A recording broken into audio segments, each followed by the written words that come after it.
What's up everyone, how are you all? Today we are back with another blazing Naruto story. What if Naruto son of Venelana? If you enjoy then please like, share and do comments, and also check the description to original creator of this beautiful creation. The Underworld, a realm beneath the Earth's plane. It is a vast world, much like Earth but devoid of any large bodies of water. The sky in the Underworld is a deep shade of purple which has not changed since the world was created. The land of the Underworld comprises of expansive lush green forests, great mountain ranges that rise to the sky, empty fields that stretch beyond what the eye can see and densely populated cities which dot the landscape. The residents of the Underworld are known as devils. They are a race of supernatural beings capable of feats beyond what humans can do, who they resemble in appearance save for their bat-like wings which can be hidden in their extremely long lifespans. They possess enhanced strength, durability, speed along with the ability to fly and control over various forms of magic. The devils are a part of the biblical Trinity, alongside angels and fallen angels. Angels are beings of light created by God of the Bible. They resemble human beings in appearance, like their natural enemies, the devils, and possess white, feathered wings. They are masters at using light and holy energy and weapons. Angels spread God's blessings and protect humanity from other supernatural beings. Fallen angels, simply fallen for short, are angels who lost God's favor and as a result they were banished from heaven. They are like angels, only their light is tainted and their wings are jet black. Their moral compass is also looser than their white-winged counterparts. The three biblical factions waged a three-way war against each other that lasted for hundreds of years and came to be known as the Great War. The angels fought the devils as they were natural enemies and fought the fallen because they went against their creator. The devils fought the angels for the same reason the angels fought them, and they fought the fallen because they were encroaching their territory. The fallen angels fought their previous comrades for revenge and the devils to take their lands for themselves. The devils were led by the four Mao, Lucifer, Beelzebub, Leviathan and Asmodeus, and the 72 pillars, the great devil families. The angels were led by God and the seraphim, high-ranking angels with 6 pairs of wings. The fallen angels were led by Grigori, an organization formed by the fallen angel leader Azazel. The war was brutal. Legions of angels descended from heaven and rained light down upon their enemies. In response, the devil armies rose from the underworld and intercepted the angels' attacks with their powerful magic spells. In the midst of this, the fallen angels used hit-and-run tactics and applied underhanded methods to strike at other two sides because of their lower numbers. The bloody conflict went on for centuries until all three sides were exhausted. The three factions had all lost a bulk of their forces and weary of the fighting. The combatants began to withdraw from the battlefield and eventually hostilities were dropped and an uneasy ceasefire was formed. This was the end of the Great War but not the end of the conflict for the devils. Lucifer and the other Mao were warmongers. They wished to take advantage of the weakness of the other two factions and destroy them for good, despite being greatly weakened themselves.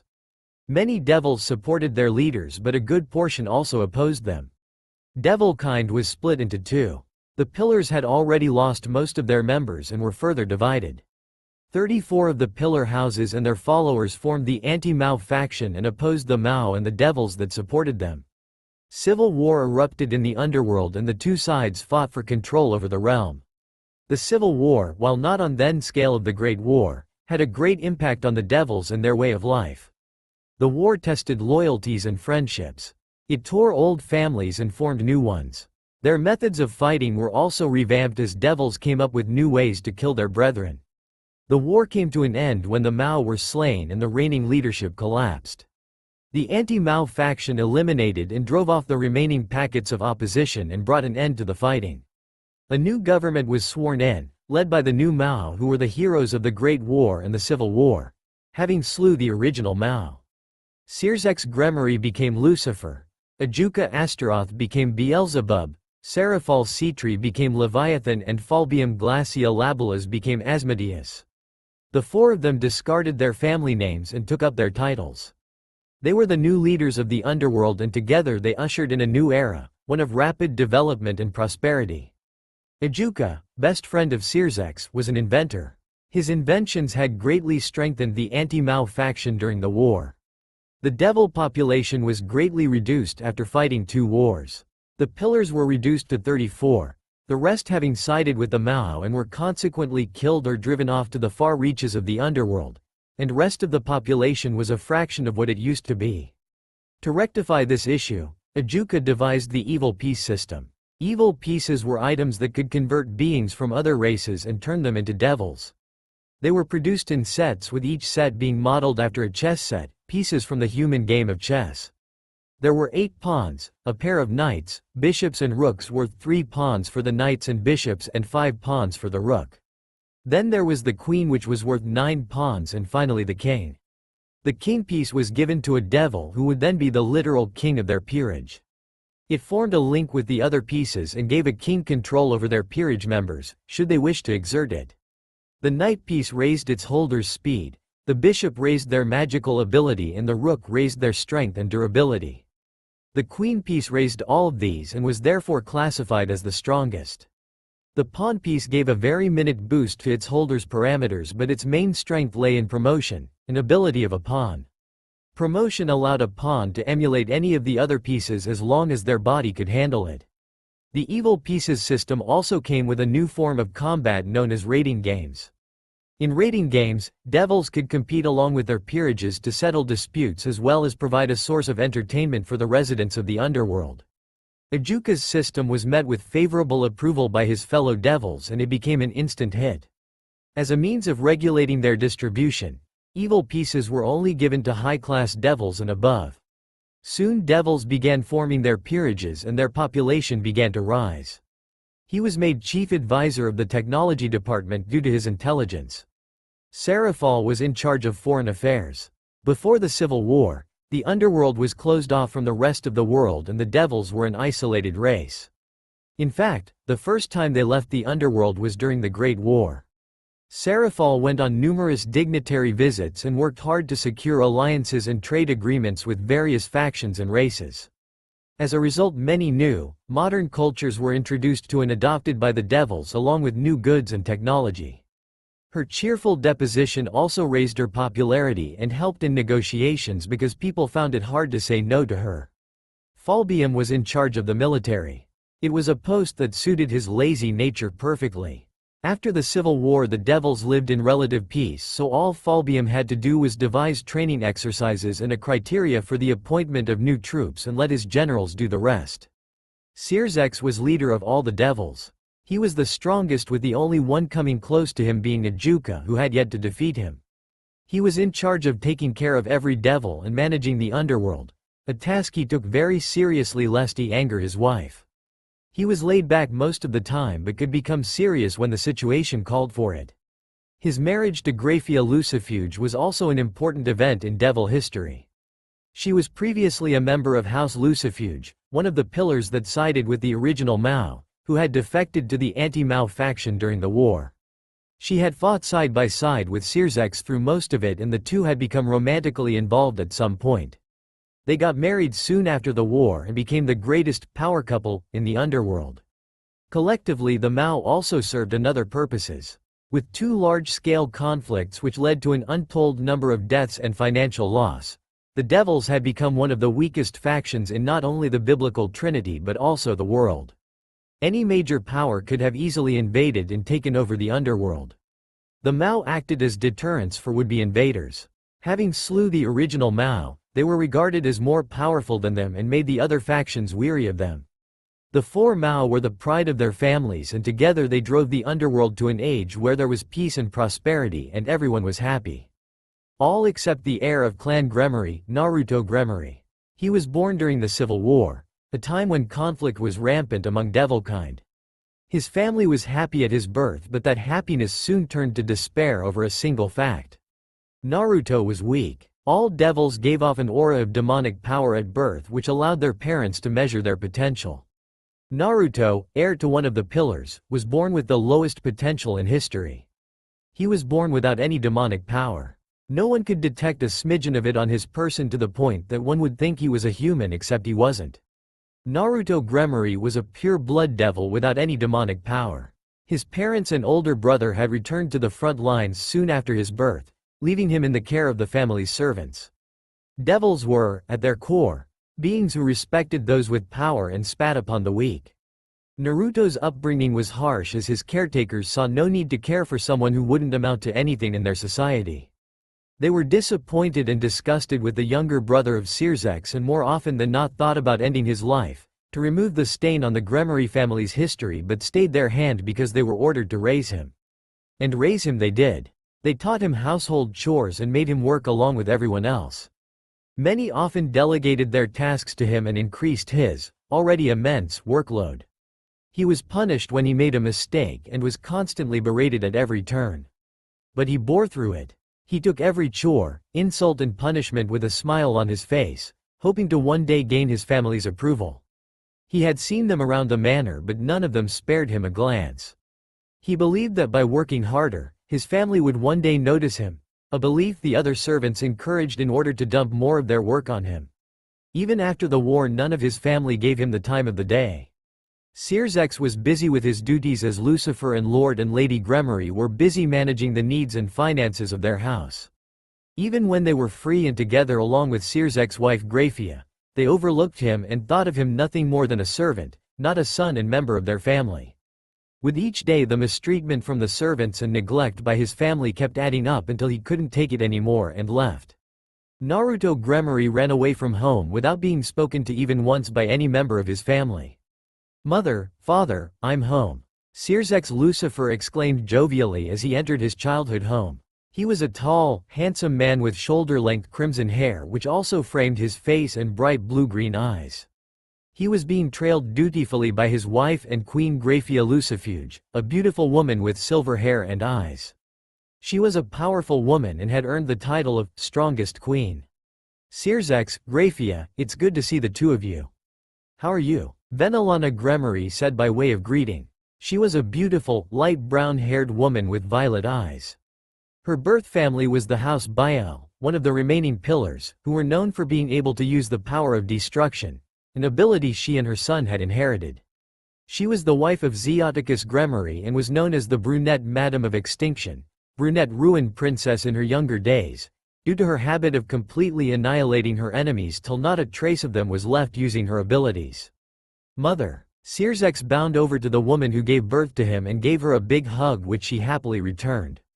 He had been away from the underworld for few years on a handful of diplomacy missions that he personally undertook to raise the underworld's overall standing. It was an important task that was vital for regaining their former power. As a result, he had been out of touch with his parents for quite a few years and had become quite homesick.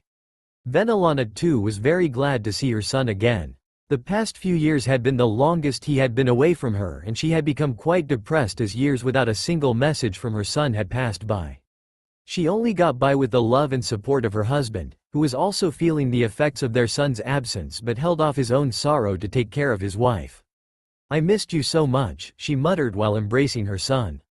"Me too," Searsex said quietly.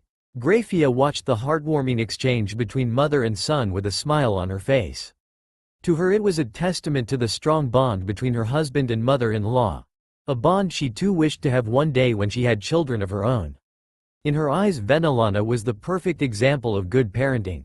She had raised her son to become the man he is today, Lucifer, the leader of all the devils. After parting from her son, the Gremory matriarch turned to her daughter-in-law and embraced her as well, much to the younger woman's surprise. "Thank you for taking care of my son," she whispered into Graphia's ear, who in return said, "No thanks are needed for something I enjoy doing." Venelana beamed at her and led her and Searsex to the family lounge where her husband Zeoticus was going over some of the new laws that were passed by the parliament. Zeoticus Gremory was a handsome middle-aged man with crimson hair that framed his face and was tied in a loose ponytail. He had a pair of light blue eyes, and finishing off his appearance was a small stubble. He looked up to see his wife enter the room and smiled widely when he saw who was following her. "Searsex," he exclaimed happily as he got up to greet his son. The two men met in a brief hug and sat down, but not before the head of the house Gremory greeted Graphia with the same vigor while greeting Searsex. The Gremory family were seated around a coffee table talking about various subjects ranging from Searsex's mission to the new bakery that had opened in Lilith's Diamond Avenue. Venelana smiled at the scene. The conflict with the angels and fallen angels had come to a halt, The militaristic rule of the original Mao was over. Devilkind was slowly regaining its strength and would reach greater heights than before, and her family was safe and together. Everything was perfect, but she couldn't help but feel something was amiss. There was something wrong with the picture before her, and her heart, for some reason, ached at the thought. She could feel it. Her instincts screamed that she had forgotten something. Her motherly instincts reared their head as they thrashed about with her, trying to remember what she had forgotten. The other three in the room had stopped speaking once they noticed her silence and the conflicted expression on her face, and were by her side in an instant, looking at her worriedly and trying to snap her out of the trance she had fallen into. Not that she noticed. She was so lost in thought that her mind failed to register anything around her, focusing all of its energies on finding the missing piece. Her frustration was increasing at the lack of results, and she internally cursed herself for getting caught in such an emotional and mental turmoil on the day her son returned, something which she, as a mother, had been looking forward to more than anything else, so that their family could be together once more. Son, mother, family. It hit her like a ton of bricks, and she let out a despaired cry, alarming the others when she finally remembered.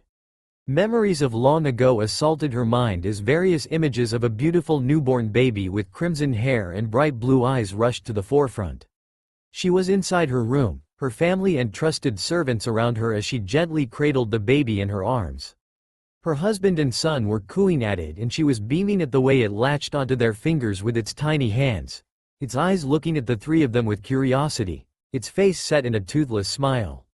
It was her son, her second child. Naruto. She choked out in an inaudible tone. What is it, dear? Zeoticus asked softly as he held his wife's shaking body, carefully wiping away the tears that were freely falling down her face. He had seen her lips move to say something but could not hear what was said. Naruto. Where's Naruto? Venelana asked while breathing heavily. Naruto? Zeoticus wasn't sure why his wife said that. Naruto was a word he picked up when he was in the human world. A nation called Japan, which meant maelstrom, but why would his wife say that? Sure, he liked the word, he even wanted to use it as a name should he have another son. He paled and immediately understood why his wife was so distressed. He did not want to name his second son Naruto, he had already named his second son Naruto, a turbulent whirlpool that would either attract or destroy all those caught within it. He remembered taking a small bundle from Venelana's arms and gazing at the small face that was peering out of it. Devils had a low birth rate, some couples couldn't conceive even after centuries of trying, so children were a precious gift. So why was it that despite being one of the few lucky ones to have more than a single child, he couldn't recall anything about his second son beyond the time of his birth? I don't know, he muttered while looking off into the distance, reliving the memory of his second son's birth over and over again. Venelana sobbed harder as she felt her heart get torn into pieces. She was a terrible mother. After all, what kind of mother forgot she had another child? Ignored his existence to the point that she had no memories of him growing up? Grafia looked on in confusion and worry. They were having a nice, relaxing evening when suddenly her mother-in-law gradually broke down and started crying, with her father-in-law following suit soon after. It was alarming to see the ever prim and proper Lord and Lady Gremory in this state, which progressively got worse. On top of that, they kept saying, Naruto. What was Naruto? Was it a person? If so, then who were they? They were obviously someone important, enough to make the elder Gremorys have an emotional breakdown at their absence, but what exactly was their relation to the Gremory family, and where were they now? She looked towards her king and husband for an explanation, but froze upon seeing the expression on his face. In all her years of knowing Sirzex, she had come to see him as a carefree person who had many bouts of idiocy but could also become frightening when angered. But the hollow expression filled with anguish was a first even for her. She had never seen him this down, and to see him as broken as he was now was unnerving. Sirzex, follow me. That was all the Mao Lucifer said as he got up and left the room. Grafia hastily followed after one last look at the Gremory couple. She quickly caught up with her husband and noticed his previous expression was replaced by a blank one. No emotion was shown on his face, and that worried her beyond anything else she had seen today. She had only seen that look once, when he faced off against the original Lucifer, and at that time the entirety of Lucifer Castle and the surrounding lands had been obliterated by the power of destruction. She and the rest of their allies barely escaped from the carnage with their lives intact. To see the exact same look once more sent cold shivers down her spine, ironic considering her powers. She felt him flare a little of his energy in a certain pattern. It was a signal used by the Gremory family to gather all of their servants in the courtyard of the manor for important announcements and the like. She was curious as to why he used it but said nothing and instead followed dutifully behind him. Right now she was not his wife but rather Graphia Lucifuge, queen of Mao Sirzek's Lucifer. She could ponder over what was going through his head later, but right now her only task was to follow his lead. Sirzek's mind was a mess as he walked towards the courtyard. He had just finished summoning all of the servants that worked at the manor and the grounds that surrounded it. The day started off great. He had returned to the underworld with his beautiful wife Graphia after spending many years away on a series of diplomatic missions. They had come straight to Gremory Manor to visit his parents, and the four of them were having a wonderful time just sitting down and talking about anything that came to mind. It was a perfect picture, one shattered by the mention of the name Naruto. He had seen his mother get progressively distressed but was clueless as to what was making her like that. The whole family had converged around her and his father was trying to get her to speak up, to tell them what was wrong. He didn't think there was anything in the world that could make his mother become so pale and worried, and a small part of him wondered whether she was needlessly inflating a minor problem into something much, much bigger than it actually was. She had done so a few times before, and his father had jokingly said she should become a stage actress whose role was to be a drama queen. His mother had slept alone for a year and barred his father entry to their room. When his mother mentioned the name Naruto, did he truly understand the gravity of the issue and blanched when he realized the implications of it. He felt killing himself then and there as soon as he remembered what the name Naruto meant for him and his family. Naruto was his parents' second son and child, a rarity in the underworld for a single couple. More than that, Naruto was his baby brother. Being an only child for many centuries made him long for a younger sibling, someone he could play, tease, mess around and share secrets with to his heart's content. When his parents had told him they were expecting another child, he was overjoyed and had begun writing up a list of all the things he would do with his sibling. With 2 categories, for a brother and sister each. His happiness was infectious, and even the servants had begun planning for the arrival of a new young master, the old one having long since grown up. The day of his brother's birth was one of the happiest ones in his life. He could now clearly remember beaming down at crimson-haired baby wrapped in a bundle. He had reached out with his hand to touch the baby and laughed heartily when a tiny hand latched onto his. He had briefly wondered how his brother was able to do something like that. Babies were not so aware of their surroundings at birth, but chalked it up to his new brother being special. His happiness was short-lived, however, when they discovered they couldn't detect any demonic energy coming from Naruto. It wasn't the case of there being so little energy that it couldn't be sensed. His father was a renowned wizard-type devil, so demonic energy, no matter how small, would never get unnoticed by him. Rather, he had no demonic energy at all. 0. And that was a huge problem for him. All devils, when born, gave off demonic energy. This was a commonly known fact. One's potential could be gauged by the quantity and potency of the energy. The fact that Naruto had no energy could mean many things, but chief among them was that he had no potential as a devil and would, at best, be slightly stronger than the average human. This was unacceptable. Another commonly known act about devils was that they respected power. Even those who didn't show it respected powerful beings instinctively. Naruto, at the time of his birth, was the heir apparent of House Gremory and a pureblood devil, one of few they had left. Someone like him, who was born in the upper echelons of devil society, would be treated lower than dirt by most devils because of his lack of demonic energy. He would barred from every tradition a devil took part in as he grew, blocked at many turns in the future as an adult, and constantly berated wherever he went. Their parents and he would never do something like that, but there was no way for them to control the masses. Another downside of not having any demonic energy was that he could not fight. This was a major issue, especially during the Civil War. The Mao faction would see Naruto as an easy target and attempt to kill his brother to hurt him, one of the leaders of the rebels. Even the anti-Mao faction, his allies and comrades, wouldn't take kindly to Naruto's birth. They would see him as a liability during a time where every able-bodied person was needed to fight. Having someone guarding Naruto would have been an inconvenience for them. It was because of this they told no one about Naruto's birth. His mother had even hidden her pregnancy as to not alert the Mao faction about her weakness, and left him in the care of the servants of the House of Gremory. While they weren't fighters, the servants would be enough to hold off any threat and buy enough time for someone from the anti-Mao faction to reach the manor in case of an attack by the Mao faction. There was also the fact that members of the Gremory family had treated their servants with great respect and kindness for centuries, so they were certain they would take good care of Naruto when they left the manor a few hours after his birth to rejoin the fighting, which had escalated in intensity. The war continued on for a few years, and during that time neither he nor his parents had time for anything but the war. They hadn't visited the Gremory manor and instead spent most of their time fighting on the battlefield or recovering at various base camps.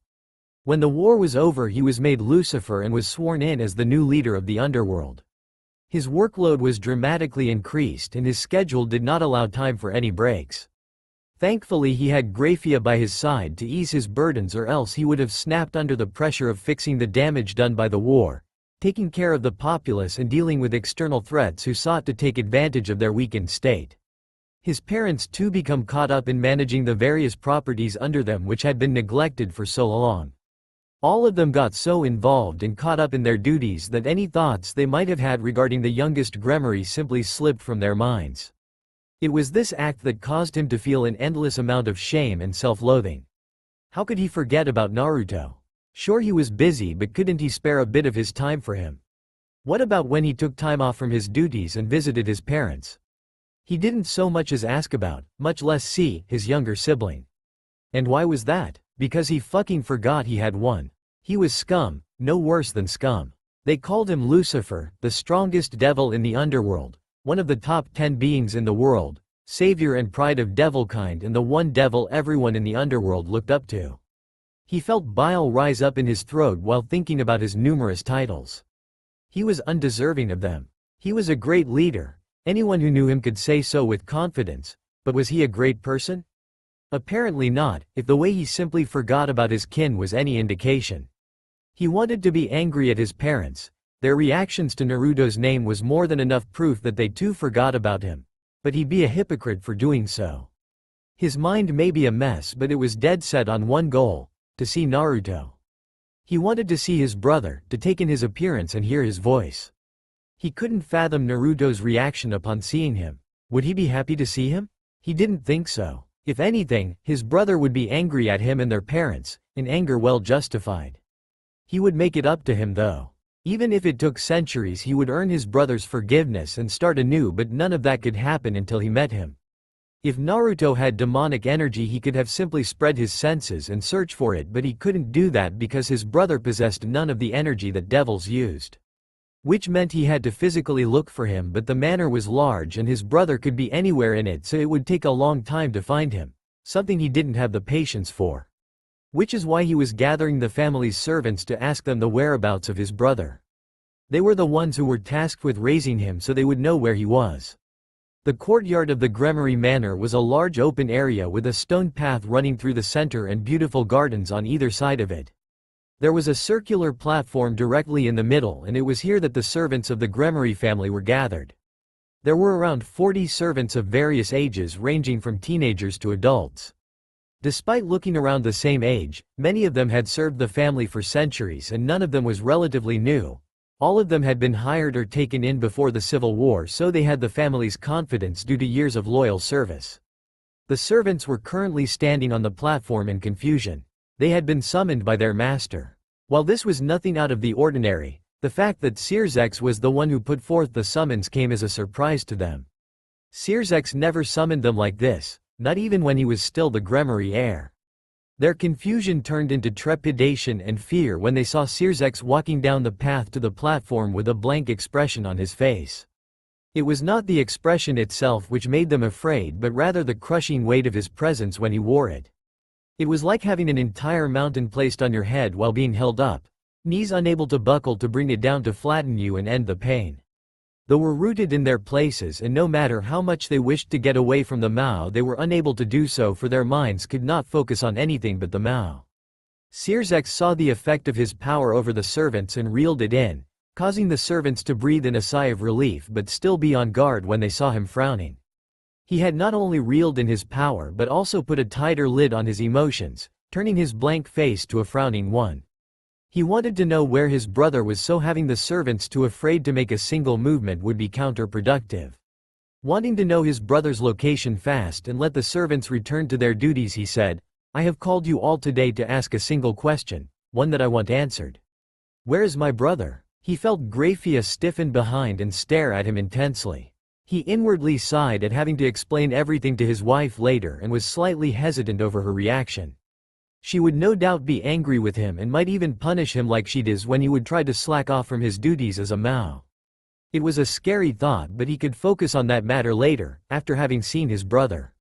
The servants took a few moments to comprehend his question, but when they did, his frown grew and a hint of worry seeped into his eyes. Many of the younger servants had become pale and the older ones were sweating slightly. The only one who remained fully composed was the head butler Irvan, but he could see the apprehension in the man's eyes. All of them were reactions that spoke of something being wrong. "Well," he pressed on, "where is he?" "What do you mean, Sirzek-sama?" Irvan asked. "You know very well what I mean. Where is Naruto?" "I'm afraid I do not know who you are speaking of, sir. I do not know anyone named Naruto." The old butler was lying through his teeth, he could tell.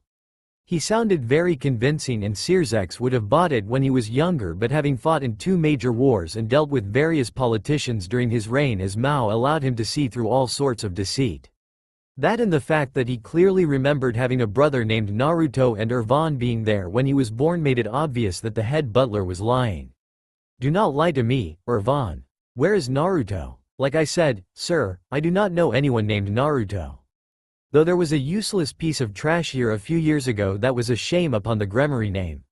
We called him Failure." The head butler's face took on an ugly look and he met Sirzek's furious gaze with one of his own. "Explain yourself," Sirzek said through gritted teeth. A dangerous aura began to envelop him which sent most of the servants scampering backwards. They would have run away as well had Grafia not frozen their feet when they reached the edge of the platform. Irvan, though, stayed where he was and was undeterred by Sirzek's intimidation. "Honestly, sir, what will you gain by inquiring about that which besmirched the Gremory name? The boy was an ungrateful waste of breathing room. Failure. Don't call my brother that. Blood he may have been, but a failure is a failure nonetheless. Nothing will change that. He should have been happy to serve his betters, but that wasn't enough for him, was it? He bit the hand that fed him, disregarded everything we did for him and ran away. For that I apologize. I should have trained him better." Sirzek was seeing red at this point, and it took every bit of willpower he could muster to not destroy Irvan where he stood. He needed information and Irvan was his best source. He'd stay his hand, for now. Idly he noticed his parents approach but paid them no mind. He was too busy dealing with the vermin in front of him. "What did you do to him?" he whispered in a deadly tone that sent shivers down the spines of all those who heard it. "I'm afraid that has nothing to do with the current discussion. Your inquiry was, where is the failure, not the kindness we showered upon him." Sirzek had to hand it to the man for not backing down in face of his oppressive aura and still having the gall to talk to him that way. It spoke of some serious courage, not that it would help him here, of course. Irvan was a dead man. All that was left was to squeeze as much information out of him as possible before ending him. His eyes flashed red and his voice became laced with demonic energy as he said, "Speak." It was an ability he developed while interrogating members of the Mao faction during the Civil War. By concentrating his demonic energy in his mouth, he could place a compulsion spell on his words which would make whomever the compulsion was directed to obey his order without question. It had its weaknesses though, the foremost being that those with a large amount of demonic energy and a strong will could resist. He hadn't used the ability on anyone from another faction yet, but he was sure the same applied to them as well. Fortunately, Irvan had a below-average amount of demonic energy, and while his will was strong, it was not enough to help him resist the effects of the compulsion causing him to speak. And speak he did. Irvan told him all about how he and the other servants despised Naruto. They were angry that someone weaker than them was at a higher position on the social ladder and did everything they could to make his life miserable. They made him into a servant and gave him more duties and tasks than any other servant in the history of the Gremory family. They constantly insulted him and deliberately sabotaged him while he worked to berate him some more. Whenever Naruto made a mistake he was punished severely. It was mostly nightmares through magic and weeks without food, but they would sometimes become very tortuous and give him lashes. When asked why neither he nor his parents noticed any of this, he responded by saying he camouflaged Naruto's appearance using illusions and used a spell that would make him unnoticeable to the Gremory family unless they were actively seeking him out. Circex flashed with pain upon hearing with this, but before his self-loathing could return with a vengeance, Irvan said something that sent all self-deprecating thoughts out of his head and replaced them with a raging inferno of hatred. Irvan revealed that Naruto was made aware of his relation to the Gremory family from the start to make his life even more miserable. He was told his family abandoned him because he was a failure and that he could earn his family's approval by working hard, making him happily take up the excessive task they gave him and suffer through his punishments while thinking his family threw him away and cursed him with his current life. He finished by saying that Naruto originally bore through the work and punishments with a smile, but he was broken soon enough and he eventually had enough and ran away. This was 10 years ago. When Irvan finished speaking, Circex couldn't take it anymore and sent a blast of his power of destruction at the man, who was hit simultaneously by not one but two blasts of the same type. He whirled around to see his mother, hand outstretched, and more fury than he had ever seen etched on her face. Before he, or anyone for that matter, could say anything to her, she directed her hand at the group of servants frozen at their legs and sent a volley of her destructive energy at them, destroying them and leaving no traces of them ever being there. After that she collapsed in her husband's arms and began sobbing uncontrollably. His father had also reached the end of his restraint and let his own tears fall as well. He himself sat down on the ground, contemplating everything he had learned, while Graphia wrapped her arms around him and comforted him with her close proximity. He would have thanked her had he not been too busy holding back his wails of sorrow while twin rivers of tears flowed down his face. On that day, for the residents of the underworld, all of the servants at Gremory Manor had mysteriously disappeared. An investigation, headed by Mao Lucifer, was carried out, but it quickly ran into a dead end and was subsequently called off. Graphia Lucifuge, at her own behest, was sworn in as the new head maid of House Gremory and was in charge of taking care of the manor and finding and training new servants with the blessings of her husband and in-laws. The Gremorys became more closed off, and their love for their servants, sans Graphia, that they were famous for, had diminished greatly. 10 years ago, Forest at the outskirts of Gremory territory. He had done it. He was finally away from that wretched place. For years he had suffered at hands of those people while being shunned by his family. He hated them, all of them. He wanted nothing more than to punish them like they punished him. But he couldn't do that. He was weak, that much was sure. Sure, he might be able to take on the other servants with the unique skills he had developed, but his family was full of monsters, one of the other servants had told him. They could destroy mountains, and someone like him would even last a second against them. Which is why he was content with simply getting as far away from that place as possible and living his life the way he wanted to. He was finally free and could go wherever he wanted, but where do I go? He knew nothing of the world beyond the manor grounds and the snippets he had heard from the other servants. He was effectively lost, and he couldn't help but run his hands through his crimson hair. He wasn't sure why, but it constantly shifted from red to brown to red again and so on, but thankfully it had stayed red since leaving the manor. He heard footsteps behind him and he hastily whirled around to see what it was.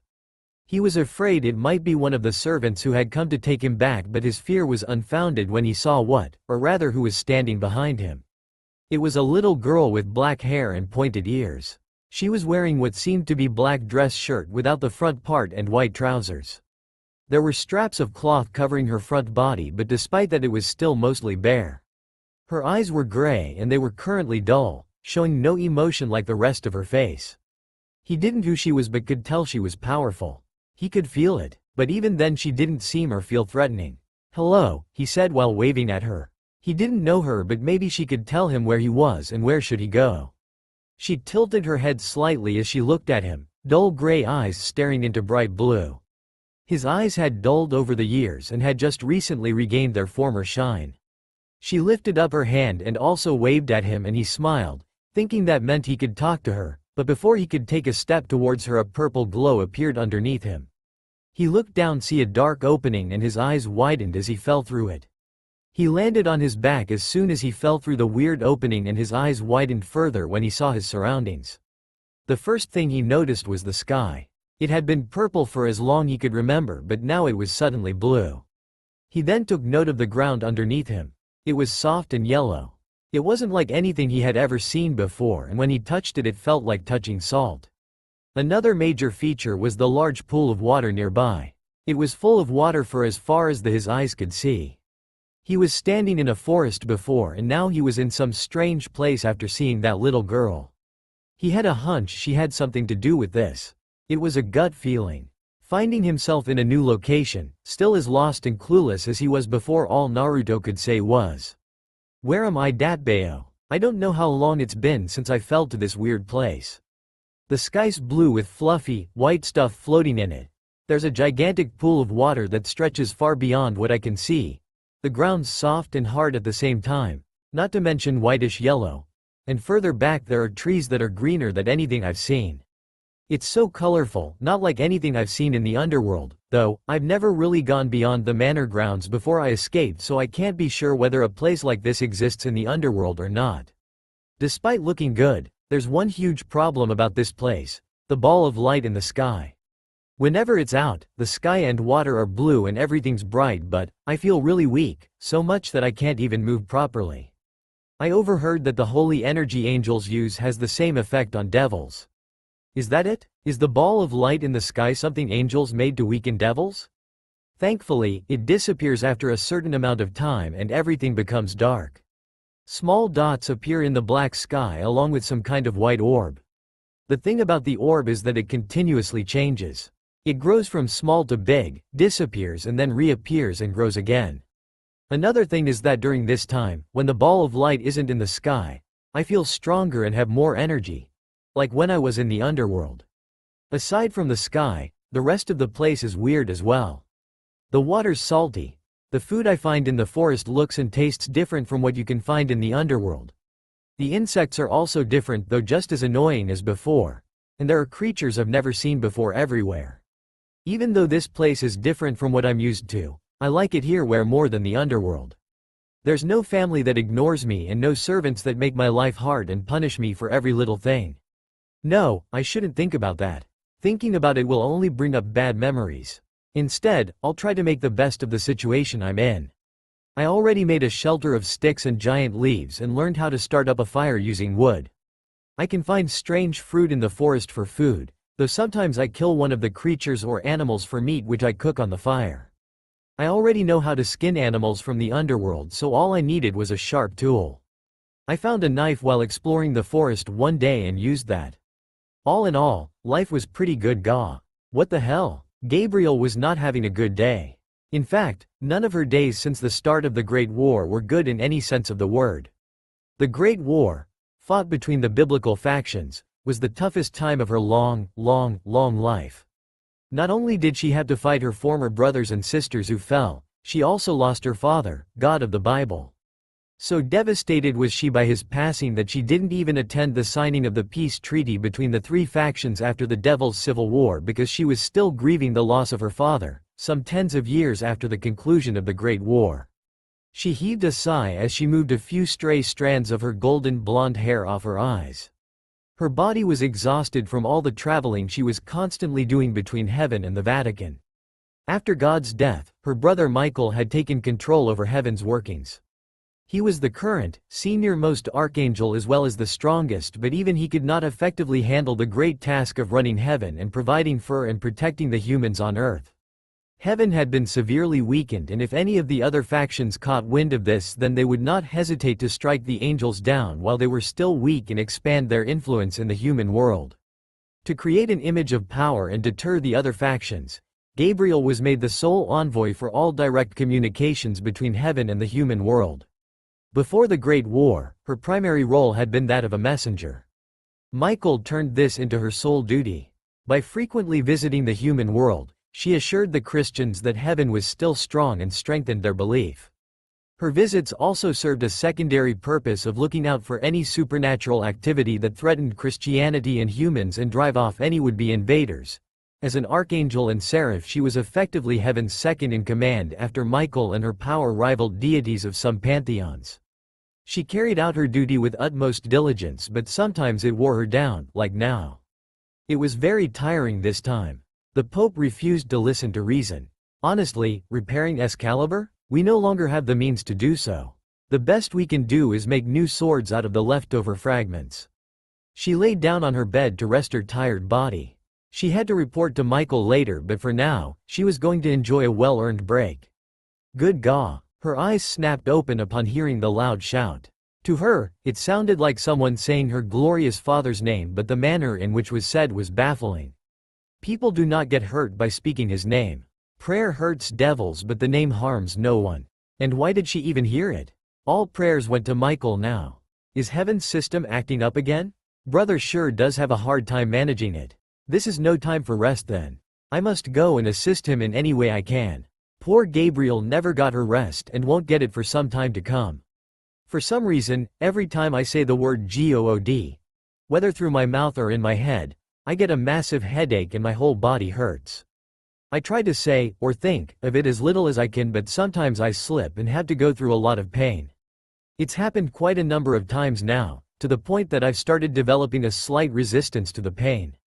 This place is huge. There's no end in sight for the giant pool, and the forest stretches on forever.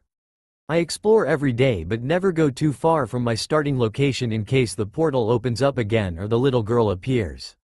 While I'm thankful that she got me out of the underworld, knowing where exactly I'd end up and being close to some town or city would have been helpful. There's really not much to do here, but because of that, I've gotten plenty of time to practice the skills I know. I mainly do this when the sky's dark because I can move easier during that time. I know 3 skills. The first is transformation. It allows me to transform into any object, creature or person. My transformations are solid and almost indistinguishable from the originals. Back the manor, I would transform into dust and sneak into the library to gain knowledge and learn how to read and write. I'd also use the skill to hide from the servants close to my age because of how they always used to bully me when the adults weren't around. Not like that stopped them from doing it. It's just that the head butler didn't like it when people slacked off, so others could, and did, get in trouble with him for not finishing their work on time. The second skill is substitution. It allows me to switch my place with different objects. Objects closer to my size or mass are easier to switch with, and the closer they are the better. Other objects or those at a distance take more effort and can tire me out really fast. Substitution and transformation can be combined to pull off sneak attacks. People normally won't expect me to suddenly appear near them by switching myself or releasing my transformation. The final technique is wall walking. With it, I can walk up walls or other solid objects like trees. It feels so cool to be able to hang upside down on a ceiling without others seeing you. The only downside is that it requires a lot of focus, and I can't hang upside down for too long because I start to feel lightheaded. I mainly practiced substitution by replacing myself with different sized objects. It's rather hard to pull off quickly, and I still have trouble with things less than half my size, but I'm slowly getting better. I also tried to see if I could walk on water. That didn't turn out as well as I thought it would, and I don't feel like trying it again. The water was salty, so very salty. It's a good ARRRGH. Gabriel had to fight down a yawn as she sat in the council chamber and listened to angels bickering and arguing left and right. This practice was not in place during the time of her father and was implemented a few years after Michael took his place. He wanted all of the ranked angels to be able to put forth ideas and debate over current affairs like humans did in their parliaments. While the idea was sound, it quickly became obvious that it was inefficient when it came to swiftly dealing with dire matters. Unfortunately, only she saw the system as a failure while the rest were all in favor of it. The ability to freely express themselves without the danger of falling was too enticing for the majority of the angels present. While Raphael was putting forth his next notion, Gabriel was trying to decipher the mystery behind hearing her father's name, accompanied by pain-filled shouts. It happened frequently after the first instance, and the language became more colorful every time. Fucking Lucifer's disease-infested ball sack shoved up his rotten ass is something that will stick with her for the rest of her life. It became apparent that it was a devil who was saying her father's name. The numerous underworld references can attest to that, but the reason behind it was lost on her. Why would a devil continuously say the name of the Holy Creator? Why were they in the human world? And why do they get hurt every time they say it? She did not know, but she intended to find out. The date for her next visit to the human world was approaching and Gabriel planned on quickly finishing her tasks before using the remaining time to search for the source of her curiosity and lack of sleep. I feel so sick. It's been a couple of days since I've been feeling like this and I can't figure out why. My body's burning up and my head keeps spinning. It's hard to move, even when the sky is dark, and I can't use any of my abilities. I've never felt like this before. I feel like I'm melting. It's better when the ball of light goes away but not by much. I can move around for a while and eat, but even that takes a lot out of me and knocks me out cold. Even though it's tough, I'll bear it. I've been through worse and I've survived. Something like this won't take me out. Empty words. I lay down in my shelter, weakened and tired. My mind's fuzzy and I can't think straight. I see flashes, memories I didn't want to remember. The family of 3 were happily sitting at the table, enjoying their brief reprieve from the war. He was standing little ways back, ready to answer and serve them should they call. The family made use of him, but they did so without acknowledging him. The tray clattered upon striking the ground, having been dropped from his arms. Its contents had gone flying in every direction. He watched on with mounting horror as the tea slowly made its way to the head butler's shoes. Said man was gazing at him with pure loathing mixed with vindictive pleasure. The loathing had always been there. Every servant hated him for one reason or another. He also had a good idea as to the reason behind the vindictiveness. Can you do anything right, failure? I gave you a simple task of taking tea up to Lady Venelana, yet you are incapable of doing even that. Clean this mess up immediately, and after you are done, thoroughly dust the ground floor and cellar, alone. He was mortified at the task the head butler was giving him. The ground floor and cellar were the largest areas of the manor, and it normally took around 15 servants to dust them fast enough without holding up the rest of the manor's duties. Doing it alone would take up an entire day without rest, at the minimum. It'll take forever to do that on my own. He blurted out without thinking before he clamped his mouth shut, looking at the head butler, who smiled nastily, with dread. Did I just hear you complain? What have I said about complaining, failure? Don't do it. Correct. Since you remembered that, the consequences of doing so are also clear, yes? He couldn't do anything but nod, knowing that nothing he'll say or do will make his situation any better, only worse. His eyes stung with unshed tears at the unfairness of it all. You will not receive any meals for a week, and any attempts at feeding yourself will result in the extension of your punishment. The head butler left him to clean up the mess he made without a further word. Once he was sure there was no one around, he let his tears fall and quietly sniffled as he began picking up the broken shards of the teacup. The searing pain on his back made him cry out in pain. Tears flowed free down his face as he was forced down on his knees and whipped till his back was raw and his throat hoarse from all the screaming. They took pleasure in his misery and jeered at him when he let out a whimper. It'll be over soon, he told himself. They'll stop soon enough. They kept doing it well into the next day. The loneliness, pain, and anger smother me as I fall asleep. The cool wind brushing against her face made Gabriel heave a sigh of relief. Her business at the Vatican had finally been concluded, and she finally got a chance to stretch her wings and fly freely without any duties weighing her down. What's more, Michael himself granted her a short leave on account of her excellent performance for the past few years.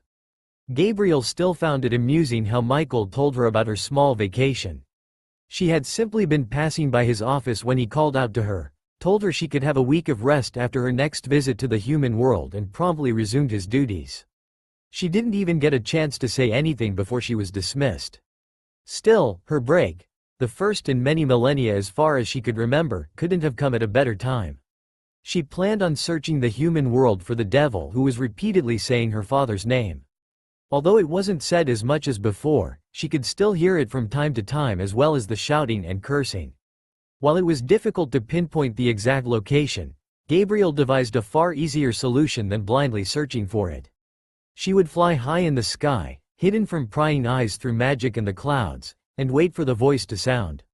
Upon hearing, she'll steer towards its general direction and continue on. After many turns and long hours of flight, she'll eventually reach her destination, hopefully.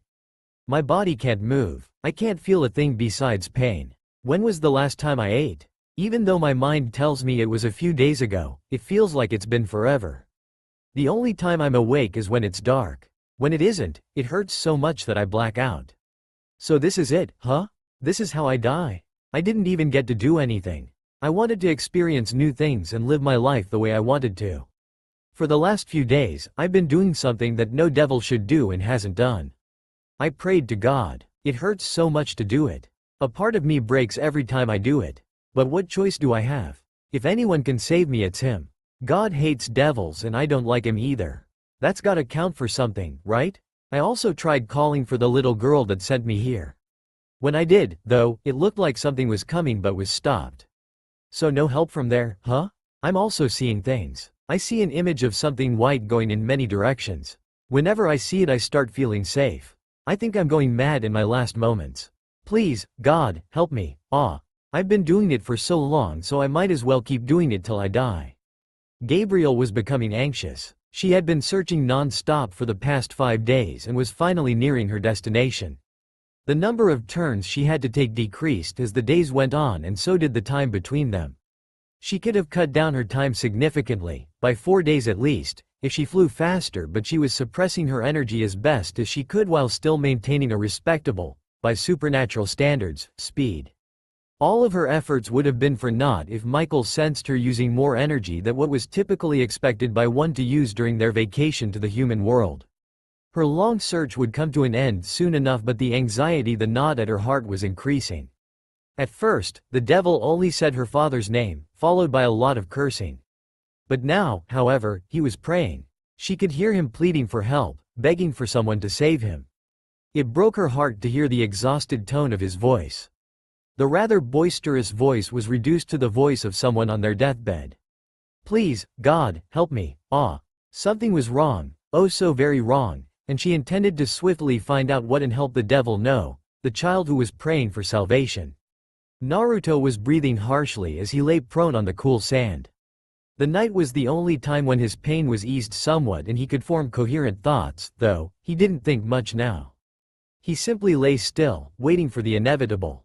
The sound of wings flapping brought him to his senses.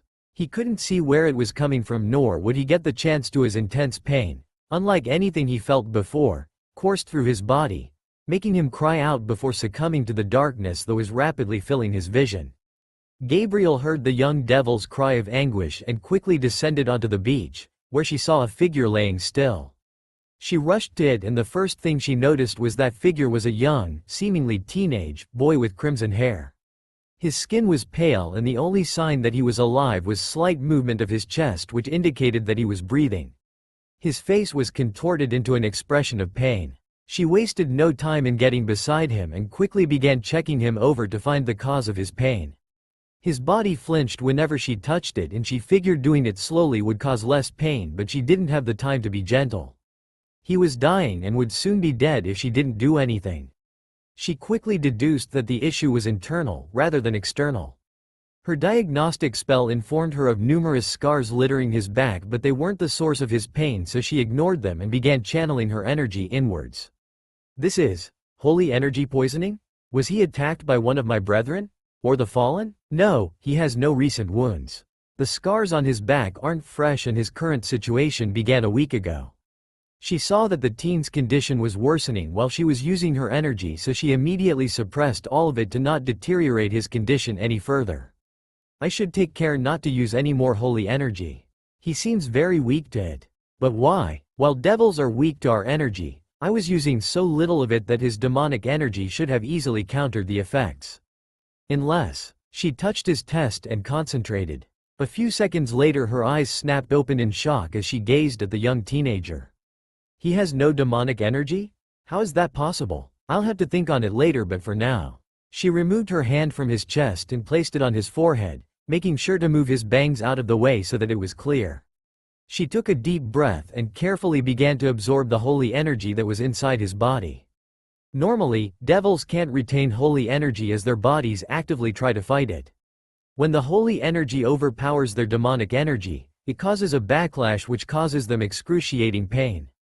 In the boy's case, since his body has no demonic energy, holy energy has seeped into him and was slowly killing him from the inside. Her presence had sped up the process, but she was quickly fixing the issue by taking all of the holy energy in his body and into her own. It was the same technique her kind used to attain energy from the sun, which was coated with energy from heaven by her father. That must be how it happened. He must have stayed in the sun for too long. Devils would not have this issue as they can fight the tickle of holy energy the sun expends passively, but he is an exception. Poor thing, he must have been so confused and scared when he suddenly fell ill and only got worse. But what is he doing here? The devils are busy repairing the underworld after 2 successive wars, so none have left it and entered the human world. And how did he even get here? He has no demonic energy, so he cannot use a magic circle, and we detected no usage of a devil magic circle during the last couple of years. Her musings were cut short when she realized all of the holy energy had been extracted. The effects were immediate. The boy's face was no longer scrunched in pain and he looked far more relaxed than before. His breathing had evened and the color was slowly returning to his face. He must be sleeping soundly for the first time in a week, she thought as she wove her hand through his hair, soothing him further. The boy seemed to enjoy her actions as he gained a peaceful smile on his face. It made her giggle. She had always been fond of children, no matter their race. I still some days left before I have to return. Till then I shall stay here and take care of you, child. Naruto shifted, groaning as the sun assaulted his eyes. He moaned piteously as he attempted to switch his position and turn away from the sun. In doing so, his face pressed against something soft. The feeling he got from the contact was incredible. He felt both warmth and comfort as he rubbed his face against whatever it was he was touching. The sound of soft giggling caught his attention and his eyes snapped open to see a woman leaning over him. He gave a strangled yelp and shot up, colliding with the woman's face, after which he proceeded to roll around on the sand, nursing his now bruised head. More giggling drew his attention. He stopped to look around and saw the same woman nursing her jaw and giggling as she watched him. His face heated up with embarrassment and he looked away. The act only served to amuse the woman further. Only when the giggling subsided did Naruto turn his attention back to her. Looking her over, he could easily say she was the prettiest woman he'd ever seen, not that he's seen many. She had long, blonde hair that framed her beautiful face and blue eyes that shone with kindness, not that he could tell. Her clothing consisted of a bright, white robe that reached down to her thighs that, while not being form-fitting, did nothing to obscure her figure. The only person he's ever seen to come close to that is Graphia, but even then this woman was leagues above her. The woman was perfection given from, but Naruto had no time to appreciate her as he was too busy staring into her eyes. The way she was looking at him was much different than how the other servants used to see him. The emotions in her eyes were similar to the ones Lady Gremory had when she was with her family, but purer. "Excuse me, but is there something on my face?" Naruto's gaze zoomed out and focused on the rest of her face after she worded her question. The voice she used to talk to him was also something new for him. Never had anyone spoken so nicely to him and it made him slightly uncomfortable, being in a new situation and all. No, I was just looking at your eyes." He clamped his hand over his mouth after saying that. While he was no expert on social interactions, he had a feeling that what he said was incredibly stupid. The woman didn't seem to think so as she flashed him a smile so bright it was blinding. "I do not believe anyone has ever complimented me on my eyes, and you are quite honest. That is an excellent quality, child." "My name isn't Child." Naruto didn't what made him say it. For some reason, being called a child irked him. "Is that so? But I know not your name, so how can I call you anything but Child?" she intoned while tilting her head slightly. "Oh, I didn't think of that. Well, my name's Naruto. What's yours?" "It is a pleasure to meet you, Naruto. My name is Gabriel." Gabriel. I know I've heard it somewhere before. Think Naruto, think, Gabriel. His face paled as he remembered just where he had read that name before. It was in a history book which gave a brief overview on the biblical factions. "Are you the Archangel Gabriel?" Nod. "The Archangel Gabriel who's the strongest woman in heaven?" Tilt. "The Archangel Gabriel who killed Leviathan in the Great War?" Nod. Eyes narrow. "The Archangel Gabriel who brutally kills devils on sight?" Tilt. Eyes widen. Eyebrows rise. "The Archangel Gabriel who once infiltrated the underworld and killed hundreds of devil children in the name of God and then devoured their souls." Eyebrows disappear in the hairline. Mouth agape. "Oh, please don't hurt me," Naruto exclaimed as he shielded his face with his arms. The woman in front of him was dangerous. Underneath her good looks, she was a monster. I don't taste good. In fact, I'm not even a devil. Gabriel looked on stunned. Is that what the children of the underworld thought of her? Was she really some sort of monster? She was a force to be reckoned with on the battlefield, yes, but she wasn't that frightening, right? The thought of children fearing her made her mortified. She loved children and would never hurt them. The reaction of the boy in front of her made her tear up. Sniffle, sniffle. Naruto looked through the gap in his arms when he heard the sound of someone crying and lowered them when he saw the tear-filled face of Gabriel. He began panicking at the sight. Why was she crying? He hadn't done or said anything. Thoughts like these swam around in his head as he floundered to come up with his next course of action. Please don't cry, Miss Scary Strong Angel. Why are you crying even more? What do I do now?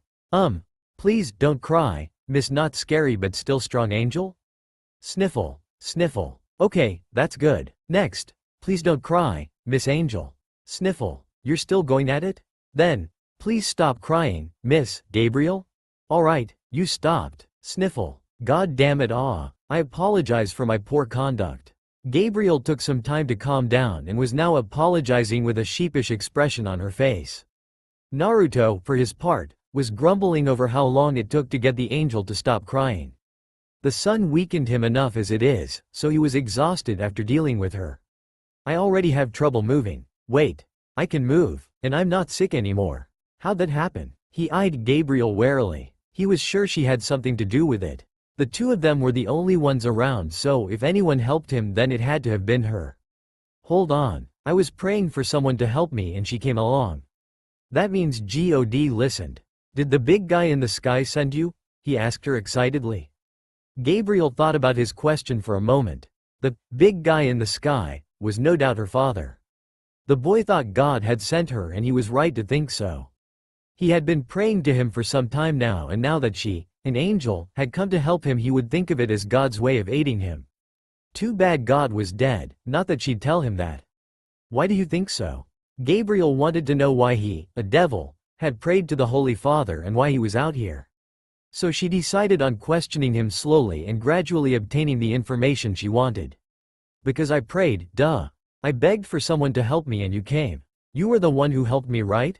I was sick and couldn't move for so long, but now I'm fine. Since you're the only one here, that means you're the one who helped me.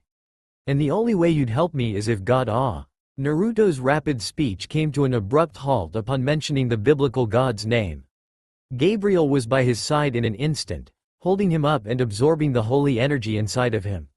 He had been in the sun for a while now and had said God's name twice, so quite a bit of energy had built up inside him. You should be careful about what you say, young Naruto. I do not know why, but you experience pain every time you say his name. It is even worse when you pray. The pain is far worse, with you being a devil. What is your reason for praying? And how did you arrive here? She realized her initial plan might not be possible. Naruto seemed to be an excitable child and he said her father's name with ease. There was no telling when he might say it, so she gave him a warning and asked him direct questions in hopes that he wouldn't have a chance to ramble and ultimately get hurt. I got it. I won't say G. Careful, she chided. Right, you want to know why I prayed? I prayed because if Big G couldn't help me, then who could? He grants wishes and everything, right? So I prayed for someone to help me. It's that simple. You prayed to my father knowing that it would hurt you? That is beyond reckless. You were already dying from holy energy poisoning. Wait, what poisoning? Naruto cut in at the mention of his sickness. Holy energy poisoning. It is a condition observed in devils after they have come into contact with large quantities of holy energy. Normally, their demonic energy cancels out the effects from weak sources, but you, surprisingly, do not possess any demonic energy, and because of that, holy energy from the sun and you praying to and saying Father's name built up inside of you and began attacking your body from inside. So that's what happened to me. Yes, you were almost dead before I arrived and cured you. And how'd you do that? He was curious as to how Gabriel saved him. He recalled all of the torment he went through. In his mind, curing such a thing no doubt required some rare, obscure cure or difficult ritual, and he couldn't help but appreciate the trouble the archangel went through to ensure he lived. Oh, that? I simply absorbed all of the holy energy inside of you the same way as my kind take energy from the sun, Gabriel replied casually, unaware of how she had just brutally crushed one of his beliefs. It was that easy? Oh yes, quite so. Any angel could have done it, though I am not sure if anyone aside from me would have done so. Devils are our natural enemies, after all, but since I am extremely fond of children, no matter their race, you have nothing to worry about. She beamed at him. Huh, is that so? But forget it. So where was I? You were justifying your reasons for praying to my father. Oh yeah. Right, so if the bearded dude couldn't help me, who could? What about the devils, your people? She inquired and noted how his expression visibly darkened at her question. His bright, cheerful eyes had become dull and his smile was gone. What about them? Devils can't help anyone. They only know how to hurt.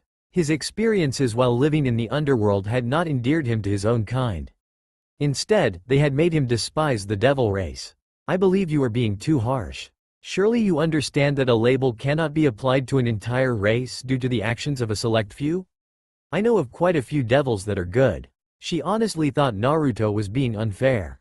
Every race has its own share of good and bad. She knew many angels that conducted deplorable acts against the devils and the fallen during the war, and at the same time she knew of quite a few devils that were honorable and caring. Then you don't know them well. Devils care only about themselves and won't help anyone who's in trouble. They'll only make it worse. Naruto's voice was rising with each sentence. Gabriel was pushing the right buttons at the wrong time and was unknowingly making the redhead far angrier than he'd ever been. You are mistaken. Can you say the same for your family? Would they not help you in your time of need?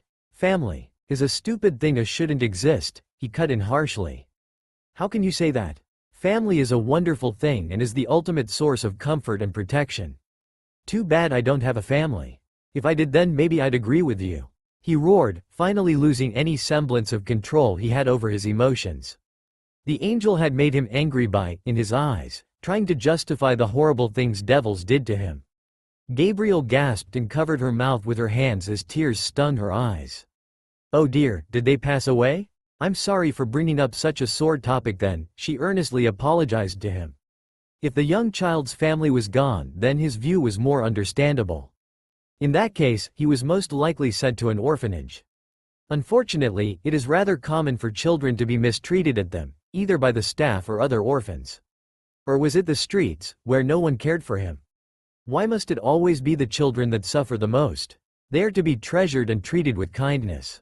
Adults can cope with the harshness of reality, but children are so fragile. She stood up and walked over to him. Naruto tensed and began backing away. He wasn't sure what Gabriel was going to do. At one moment she was criticizing him and in the next, she was apologizing. It was very confusing for the young devil. So many emotions ran through her eyes that he couldn't make heads or tails of them. Gabriel noticed him backing away but paid no heed to it. Instead, she continued to walk towards him at a calm pace, and when he was going to shoot up and make a run for it, she leaned down and embraced him in a gentle hug. Naruto stilled at the contact and then began squirming to escape her hold. There was a servant who once hugged him, showing he cared about him and was trying to comfort him. The same servant whipped him an hour later for assaulting him. So it was no wonder that he felt uncomfortable in this position. Bad memories were associated with it. But when he realized there was no escaping from the angel's strong hold and that she wasn't trying to hurt him, he slowly started to relax and give in to the hug. This is kinda nice. You were lonely, were you not? She asked softly while stroking his hair. Yeah, he thought while nodding. It must have been painful, being alone with no one to rely on other than yourself. It was, he thought while nodding once more. I can understand. I too have lost someone very dear to me, and I can understand the pain one goes through when they lose their loved ones. What? I haven't lost anyone. Everyone I know is still alive and I want them to die. It hurts when they leave. When you realize you can no longer be in their comforting presence. They loved and cared for us and we are deprived of that when they pass away. It is the same for you. Your family passed away and left you alone in the world. Nah, they don't even know I exist and I fucking hate them, but we'll go with what you're saying. For some reason, I get the feeling if I told what really happened then a shit ton of people will die all over the world. But do not digress. The pain only serves to help us move forward and slowly heals with time when we realize that we are not truly alone. She's really getting into it, isn't she? She's saying a lot of good stuff and listening to her feels good. Kinda makes me feel bad about not correcting her. But this is the nicest anyone's been to me, so I don't want to ruin it. Gabriel continued her passionate speech, seemingly unaware of the thoughts circulating in Naruto's head. The words coming out her mouth, while not applicable to his situation, had a soothing effect and were driving away his anger and sorrow until a calm, peaceful child was left behind. And that is why I have decided, I shall take care of you until you are ready to face the world on your own. She finished on a high note and beamed at him. His dumbfounded expression caused her to laugh softly as she waited for his reaction and response. Naruto was in awe near the end of her speech. The sheer conviction in her words and the passion and love she said them with amazed him. This was the first time he heard anything like this, and it left a lasting impression. But when she finished, his wonder was replaced with confusion and a budding hope. Take care of me? Why would she do that? She's an angel, for crying out loud. She can't take care of a devil. Or maybe she means the other take care of? The one a criminal boss says to his men. But she wouldn't do that. She looks so nice and everything. Even now she's giggling. There's no way she'd be lying, right? Maybe she is and she'll kill me later, but if she isn't, then. Will you be my friend? Naruto asked in a meek tone. What he was asking for was something he'd only read about in books and wanted ever since he was little.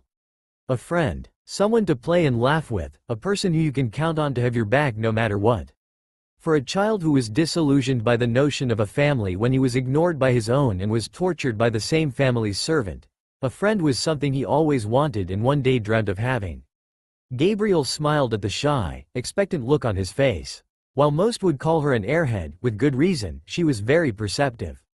She knew there was more to Naruto's situation and that it wasn't simply a case of losing family, as his facial expressions during her speech revealed. There were parts where he was annoyed or in disbelief, but not once did he interrupt, and he slowly began to enjoy her words and started to relax. She was honest in her words, only that they applied more to herself than him. But if the end result was her letting go of some of her emotional baggage with the help of someone who honestly listened, and that someone becoming more comfortable with her, then her slight trickery was justified. And now, he was asking her to be his friend. He was aware of her position and even displayed fear of her earlier.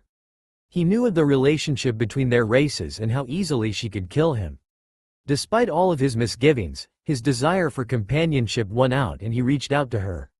She was honestly surprised. She expected him to simply accept that she was not going to hurt him and request some assistance from her before they would eventually part ways. They would have become acquaintances at best, like how she was with a small, barely handful, of devils who she had met on the rare diplomatic meetings between the two races and got along with.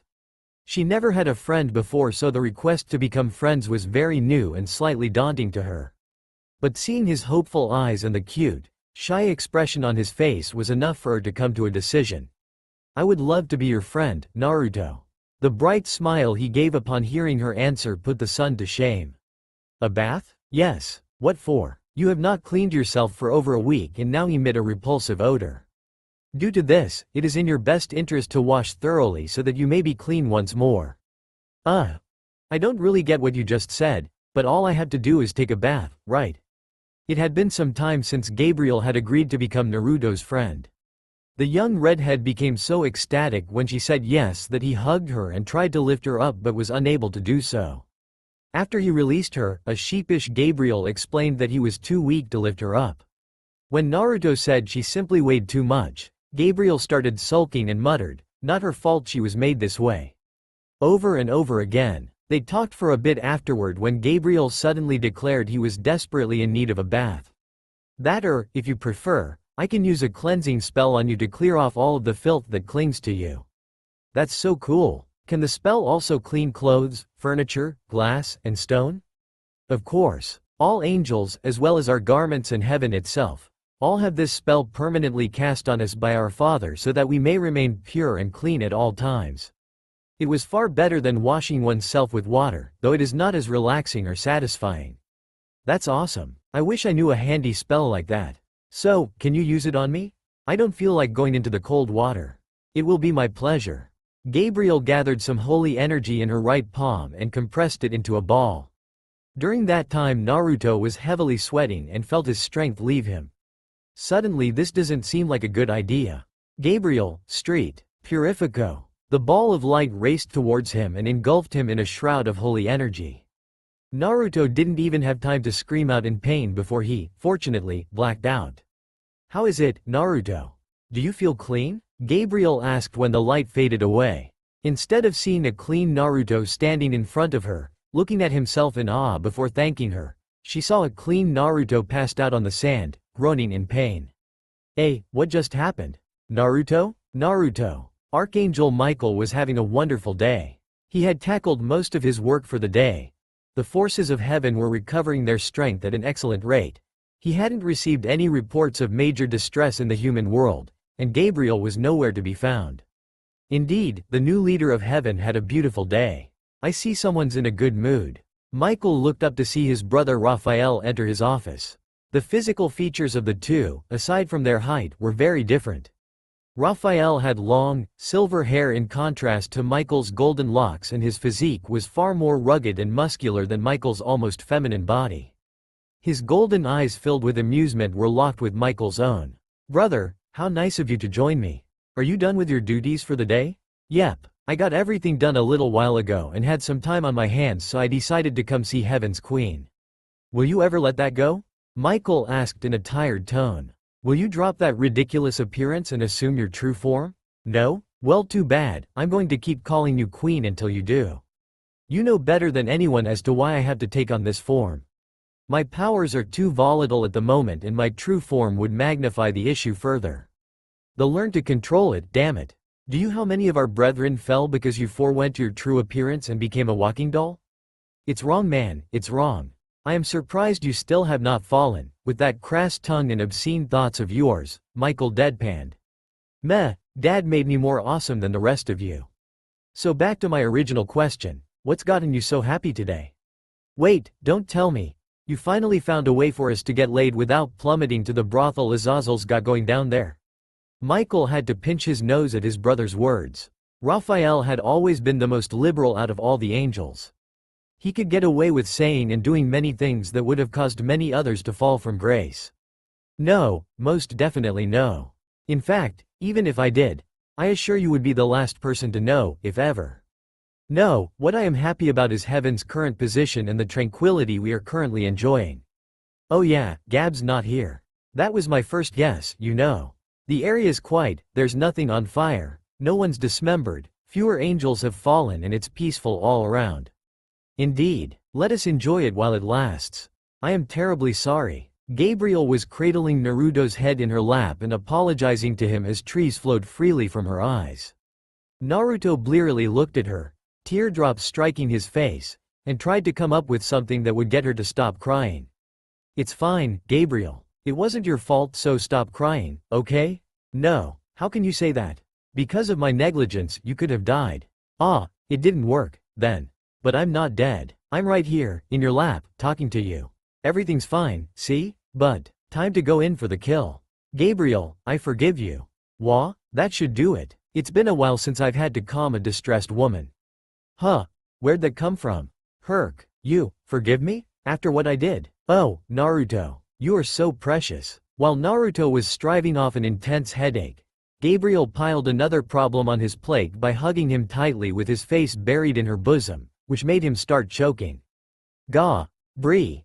Can't, Bree, stop. You are so kind and forgiving. You may be a devil on the outside, but on the inside, within your soul, you are an angel.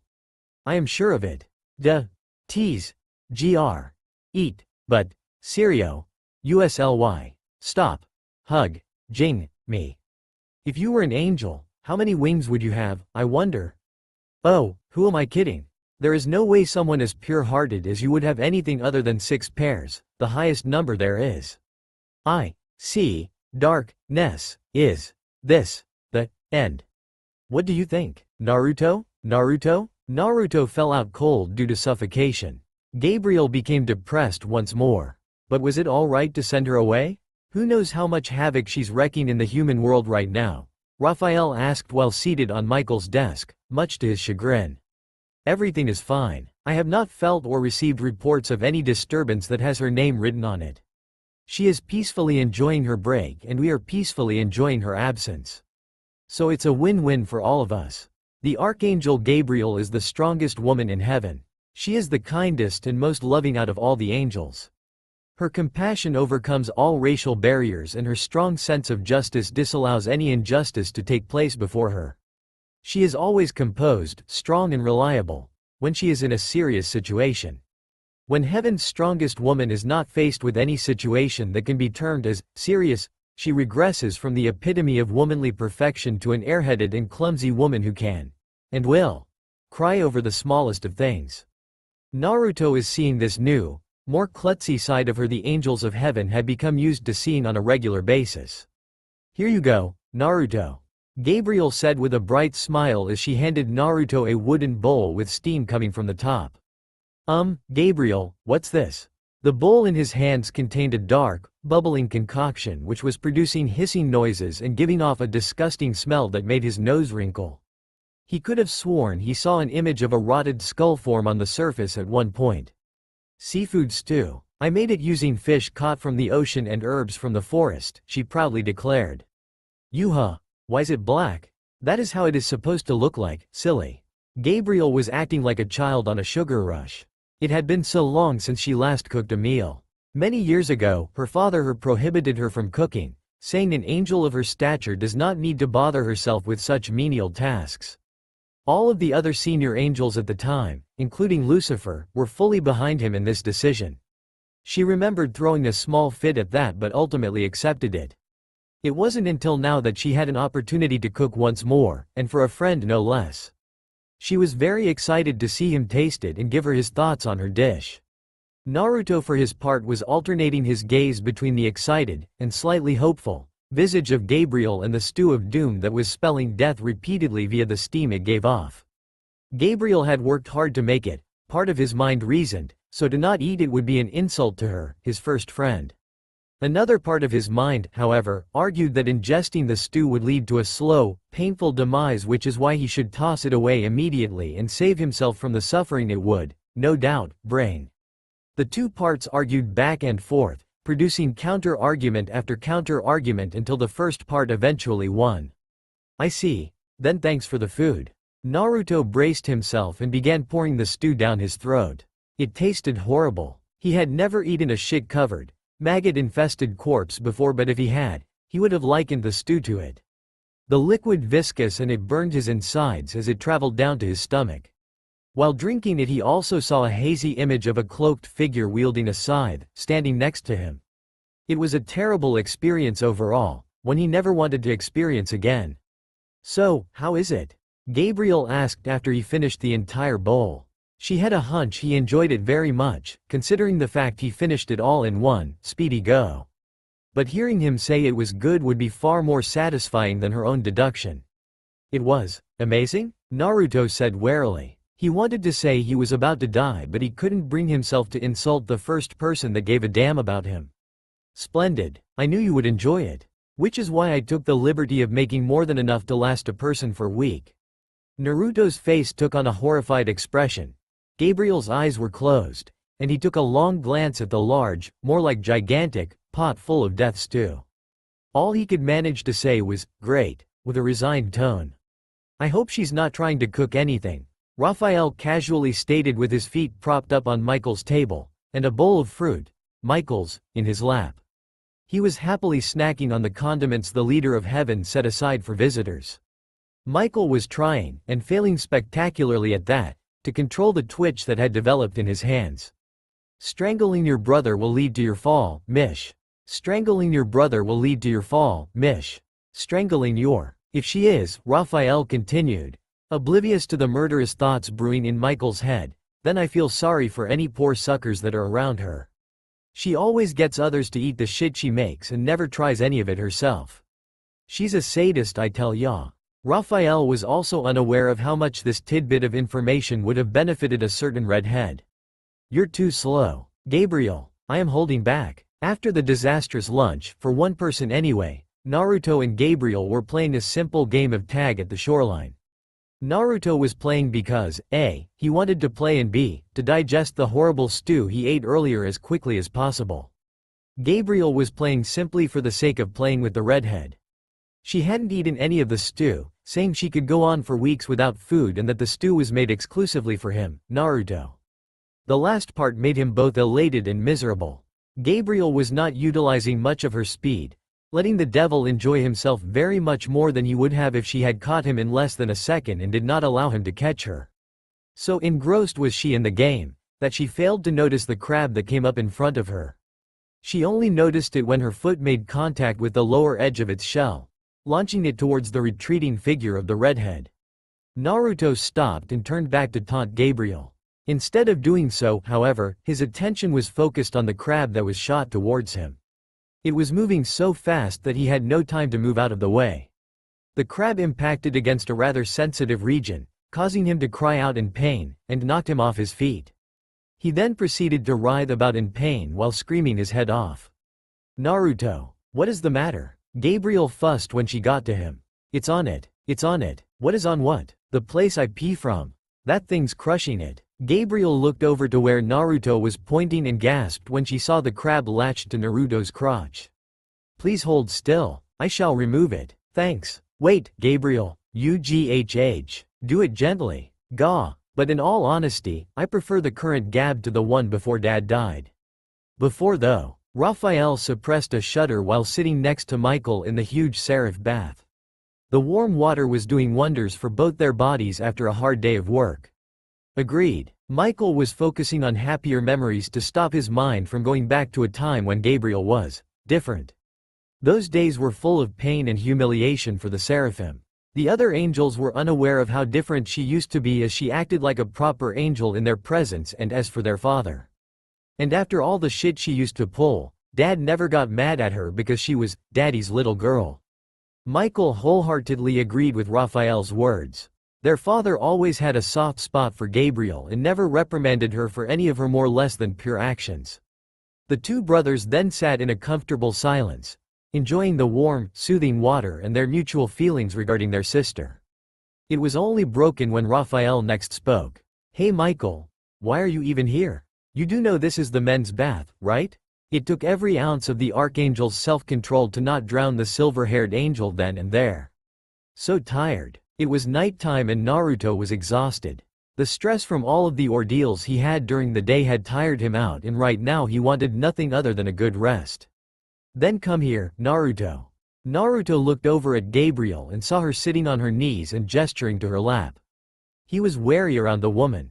The entire day was full of accidents when it came to her. Though she meant well, he couldn't help but be cautious, wondering what will happen to him this time. Having no valid reason to reject her, he slowly trudged over and plopped down beside her. "Lay your head down on my lap."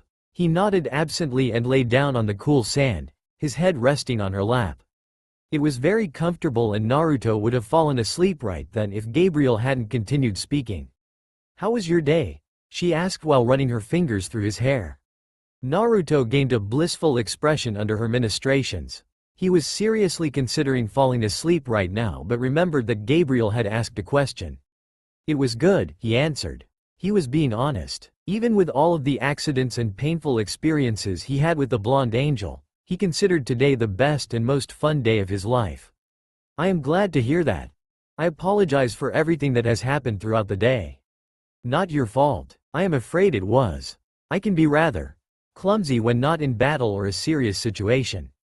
Accidents tend to happen because of it, and some of them can be quite dangerous." Naruto listened to her explanation with half-lidded eyes and considered her words. He saw no problem with Gabriel being a klutz. He read a book that everyone had some kind of quirk, and this was probably hers. Hell, he might have a worse quirk, so he couldn't really judge her for it. "No problem. It is a problem, Naruto. At least, all of my brethren seem to think so," she trailed off with a downtrodden expression. "What do you mean? I cause a lot of problems for everyone. The others have to clean up after my mistakes, and even though they do not say anything to me, I am certain they consider me a burden. This vacation of mine is merely just a way for them to be rid of me for a short duration." Gabriel was very perceptive. It was obvious to her that the other angels didn't really need her.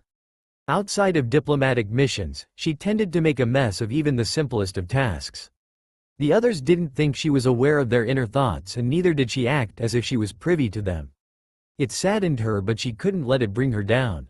She had already disappointed her father by wasting so much of her time grieving after his death, She won't let her siblings' feelings towards her affect her position and role as the strongest woman in heaven. Part of her wondered why she was so comfortable sharing this with Naruto. It had been only a little over a day since she met him and she was already letting all of her inner thoughts and worries out. She chalked it up to him being someone who saw her as more than heaven's second in command, her first friend.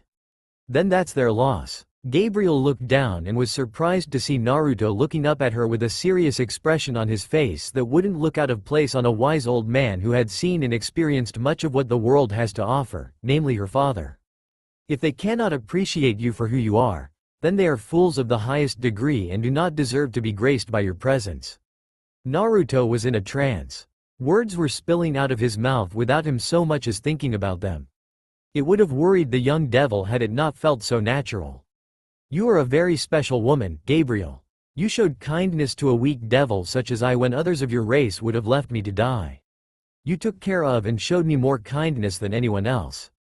You are the most compassionate woman I have ever met, and seeing your face clouded with despair pains my heart. Gabriel silently listened to his words. They were like a sweet honey that was pleasing to ingest and brought her pleasure. They entered her ears unimpeded and found their way to her mind, heart, and soul all at once. So engrossed was she by Naruto's words that she did not notice him get up and stand in front of her. Her head simply tracked his movements automatically as she kept on listening to him. If those residing in heaven cannot see the true you, then I shall gaze upon you for eternity to make for it. If they cannot appreciate the wonderful woman you are, then I shall appreciate you in infinite times more than they ever could have. And if they cannot accept you for who you are, then I shall accept fully with all my being. I shall all of those things and more because you are my friend, Gabriel, and if the angels in heaven won't have you, then I'll take you as you are. Naruto finished his speech with a small, gentle smile and held his hand out to her. Gabriel looked at it and then to his and back again. Her mind was thinking over everything he had said and had come to a single, decisive conclusion. She took his hand. Michael sighed contentedly after successfully handling his day's workload once more. It had been over a month since Gabriel had left for her vacation. While it had been well over the time she was due to return, Michael was not worried. Due to his position as the leader of heaven, Michael was aware of the state of every angel under his service. Right now, he could sense Gabriel, which meant she had not fallen, and she was healthy, so she was perfectly safe. If Gabriel wanted to extend her break, then he was more than willing to let her do so. He loved his sister dearly, but even he could admit that ever since Gabriel had left, heaven's workings had improved immensely as they were no longer bogged down by Gabriel's mishaps. Yes, he was definitely going to let her continue with whatever she was doing in the human world, if only to strengthen heaven's position further. He would call her back sometime later if she didn't return on her own. Until then, he was content with enjoying the peace for longer. Brother. And that peace suddenly went up and evaporated when he unmistakably heard the voice of the sister he was just thinking about. Why did she have to return now? What about his peace, damn it? Greetings, Gabriel. It is wonderful to see you so fresh and in good health. Did you enjoy your vacation? Whatever Michael's inner thoughts were, he didn't vocalize them or visualize them on his face. After everything was said and done, Gabriel was his beloved sister who he cared for greatly.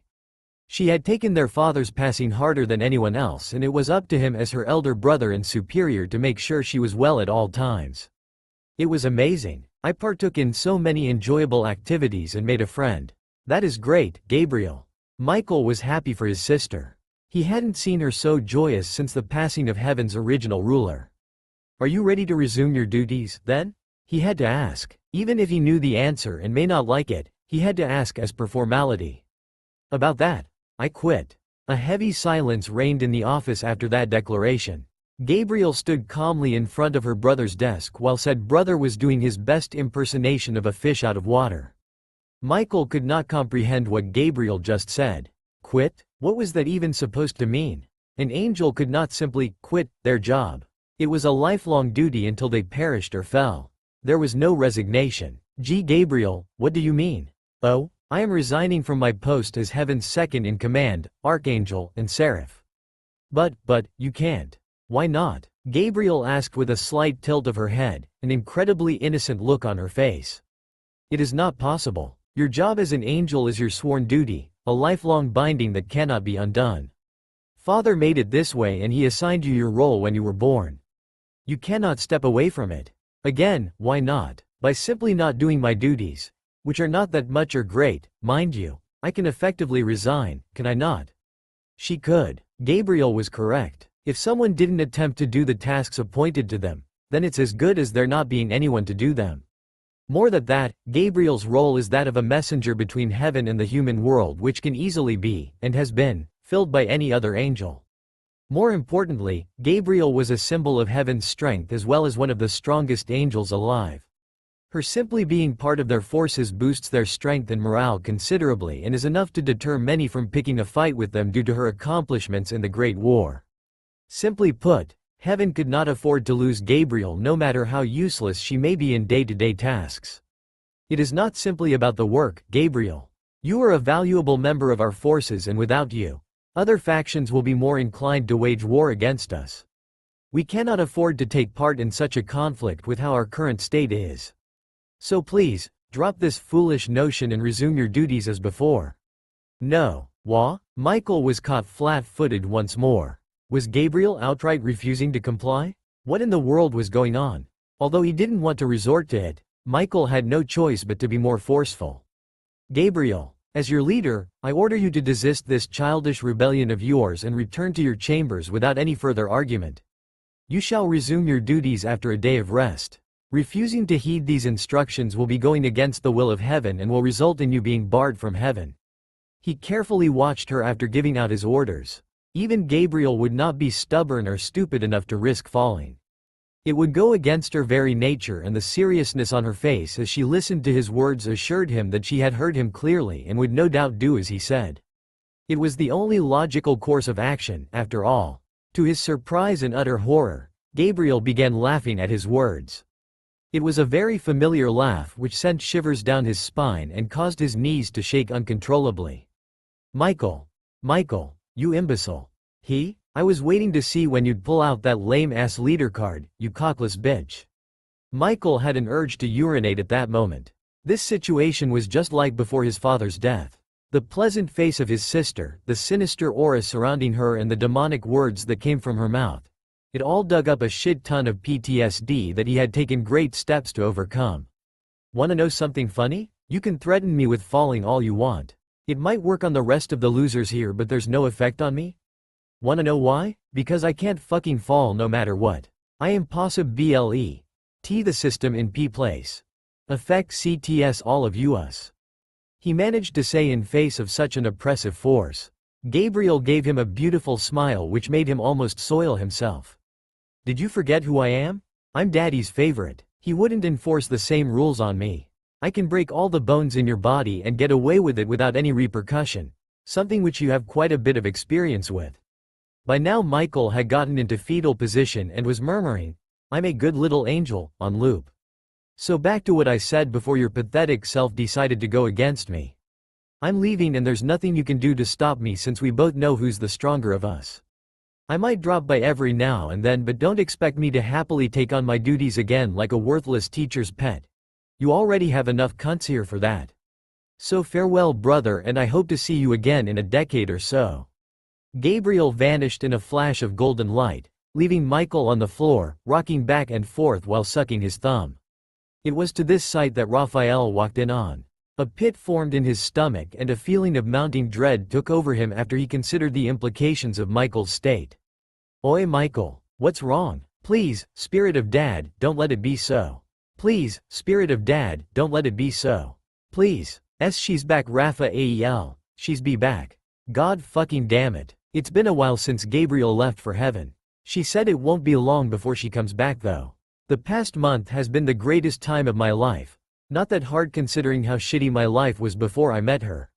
We did so much during the last month. Gabriel taught me more about the human world. We played a lot of games together. I learned how to cook because Gabriel simply sucks at it. Gabriel brought me new clothes. We built a small shack and so much more. Gabriel did mess up a lot in many things, but looking back at all those instances makes me happy since they're so funny after the pain and suffering go away. We're going to leave the island soon and I'm really excited about it. I want to see more of the world and having my friend with me will make it even better. Friend. Now that's something I never thought would be possible. Having a friend like Gabriel is amazing and I can't wait to make more. Not that there's anything wrong with her, but more friends are better, right? Naruto. I look out at the ocean and see Gabriel waving at me from the deck of a small, wooden ship. She has a smile on her face as she tells me to get on board. Another thing about the time I spent with her. It was enough to make me forget about my life in the underworld for a short while. Don't get me wrong, I'm still pissed off about the whole thing and hate everyone from the manor, but I really didn't care about all of that while having fun with Gabriel. Maybe I'll forget all about it one day? They don't care about me and I don't want anything to do with them, so ignoring them and forgetting everything might just be better for me. I don't know what's going to happen from now on. The future might be good or it could be more terrible than anything I've experienced before. No one can tell. What I do know, however, is that my life and adventure have only just begun. Look out world, Naruto's coming to shake you up. Pain racked his body as the barbed rod struck his back once more. He was chained and dangling from the ceiling of the cell they had put him in. Gah! The rod found its mark again, its wielder laughing cruelly at the target's pain. It hadn't even been a day since he was captured and already he was nearing the limits of his willpower. The rod impacted harder this time. The nails dug deeply into his back and his blood pooled underneath him. Just how much blood did a person's body have, he wondered. He had lost too much to keep count. Whoops, hit too hard that time. I gotta be careful or else the captain'll have my head, his torturer said nonchalantly. The man wasn't even slightly remorseful over his actions. The torture session continued. His thoughts turned to his family. Were they safe? Was he able to buy them enough time to escape? The cell door opened and the beating came to a halt. Even though he couldn't see him, he could tell that his torturer had corrected his posture and now stood straight in a sign of respect. After all, that was the only thing that could be given to the man that stepped into the room. Standing at height of 6.5 feet with a muscular body, he was someone that would stand out in a crowd, especially with his wild crimson hair and deep blue eyes. He was wearing a red, admiral's uniform with a black cape tied across his shoulders. How fares our guest, Luke? His voice was authoritative yet smooth. It was the kind you would happily comply to even if it told you to drown yourself in the ocean. He still hasn't cracked, Captain. A real tough guy we have on our hands. I see. The captain walked closer to him. With his hazy vision, he could spot something in his hand. It was a sack from what he could tell. The crimson-haired man stopped directly in front of him and looked him in the eye. Why do you make this harder on yourself, friend? Just tell us where you hid Jose Pelalad's compass and we'll set you free. Ha! My family. You bastards. What did you do to my family? He asked with labored breaths. Your family? If you must know, my men, as per my instructions, have taken care of them for the duration of your stay here. They're perfectly safe, I assure you. He believed him. Ever since they first met, the captain had not lied to him once. For a pirate, he had more honor than most, and the reason behind his current state is because he refused to divulge information on the whereabouts his mentor Jose's compass. The compass was one of the most sought-out items in the current era for those who know of it. Rumors say it leads to a treasure like none other, but he knew the truth. It leads to a frightening artifact that could cause the destruction of the world, or so his master told him. If it fell into the hands of this man, never. So you won't disclose the information? Not even for your family? His family. His light in this cruel world.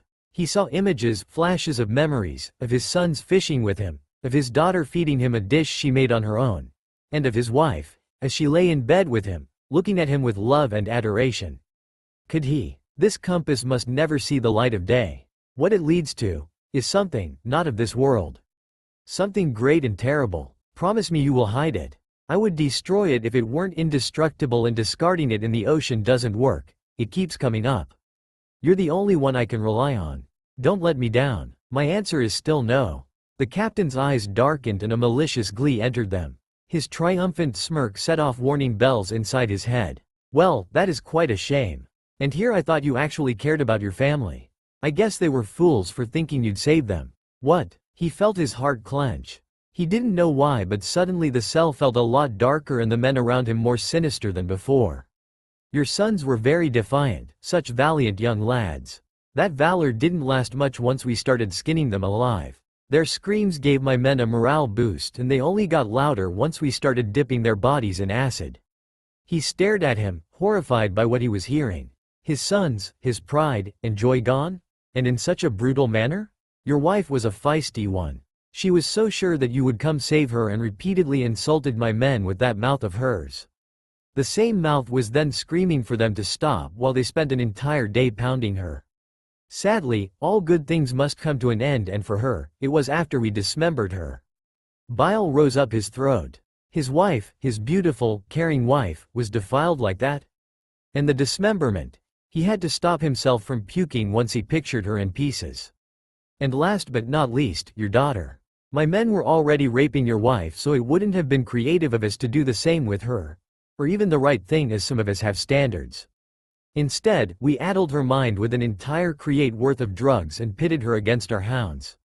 Even being torn to shreds did not stop her laughter and demented sentences. It was quite an entertaining spectacle, if I do say so myself. He actually did throw up this time. His little girl was literally fed to the dogs? His sweet angel who wasn't even capable of killing a fly? If you want proof, then here it is. He opened the sack and spilled its contents in front of him. Out came 2 heads with no skin on them, his sons. A young girl's head which was shredded in various places, his daughter, and a woman's head which was cleanly cut from the neck, his wife. None of this would have happened if you told me where the compass was when we first met. The blood of your family is on your hands and your hands alone. He killed his family? His eyes were transfixed on the heads on the floor. They were dead because of him? He screamed. No, he didn't kill them. He screamed louder. They were killed by the monster in front of him. His scream was heard throughout the ship and the weaker pirates were knocked unconscious. So you did possess the Conqueror's hockey? Though it seems you weren't aware of it and therefore don't know how to properly use it, Anton D. William. William did not register what the captain said. He could not see anything but red, from his clothes to his hair. He wanted nothing more than to kill him. Why? He could no longer remember. All he knew was that the man before him had to die. He lunged forward, fully intent on pummeling the captain, but before he could move far, he was violently grabbed from behind and held back. No, he would not be stopped. He writhed in the arms of his captor and tried to break free, but to no avail. It's a shame that someone of your talent has to go out like this. With your heritage and hidden power, you could have been among the strongest men that sail these waters. Instead, you chose to whittle your life away in the shadows of an archaeologist. The captain gave a shrug in a, "What can you do?" manner. He didn't give a damn. He wanted to rip the bastard's throat out and make him drown in his own blood. It's time for me to conclude this little meeting of ours. I have places to be, people to meet, and hidden compass to find. The captain placed his right hand in his pocket and took out a medallion. It was smooth and oval in shape and was dark as night. The surface was engraved with a series of runes that began glowing a soft golden color when it was brought closer to William's head. This is the end, William. I would say it's been a pleasure knowing you, but that would be a lie, and I never tell more than half a lie. The medallion made contact with his forehead and he began screaming and thrashing in the arms of his captor. The pain was unbearable. His head was ablaze and his body was writhing from the agonizing pain. He felt his thoughts, emotions, and memories get sucked out of him until there was but an empty husk of a man remaining. The captain staggered a little and got down on his left knee to steady himself. Luke was beside him moments later and wasted no time in fussing over his health. After taking a few minutes to calm his breathing, the captain held up a hand towards Luke, signaling for him to stop, and stood back up. He was still feeling out of it, but not so much as to hamper his normal bodily functions. What happened, Captain? If the captain was touched, or irritated, by his subordinate's concern, he did a good job of not showing it and instead silently ordered him to dispose of what remained of William. Luke complied and the captain made his way out of the cell and into one of the ship's hallways, where he ran into his quarter mistress. She was a tall, gorgeous woman with long blonde hair and blue eyes. Her eyes, after taking in his state, were projecting worry. He smiled at her reassuringly and kept walking. She fell in step with him and together they entered his cabin. "How did it go?" she asked as soon as the cabin door was locked shut. "Tiring. Having a person's entire life shoved into your head is a very torturous experience. It took a lot out of me to not lose myself." He wasn't lying. When the medallion made contact with William's head, the captain felt his very being be invaded by William, and he had to use a significant portion of his strength to stay in control and assimilate the memories that flooded his mind. Is that so? I trust you were successful? Yes, I now know where the compass is hidden and all it took was destroying a handful of worthless people. We'll set out to retrieve it after I regain my strength and finish up a few requests. As expected of you, once you set your eyes on something, you'll crush every obstacle in your path until you attain it, she said with no small amount of admiration. He chuckled while pouring wine for the two of them. He raised his glass for a toast and she responded in the like. After downing his glass in one go he said, "My dear, they don't call me Maelstrom for nothing."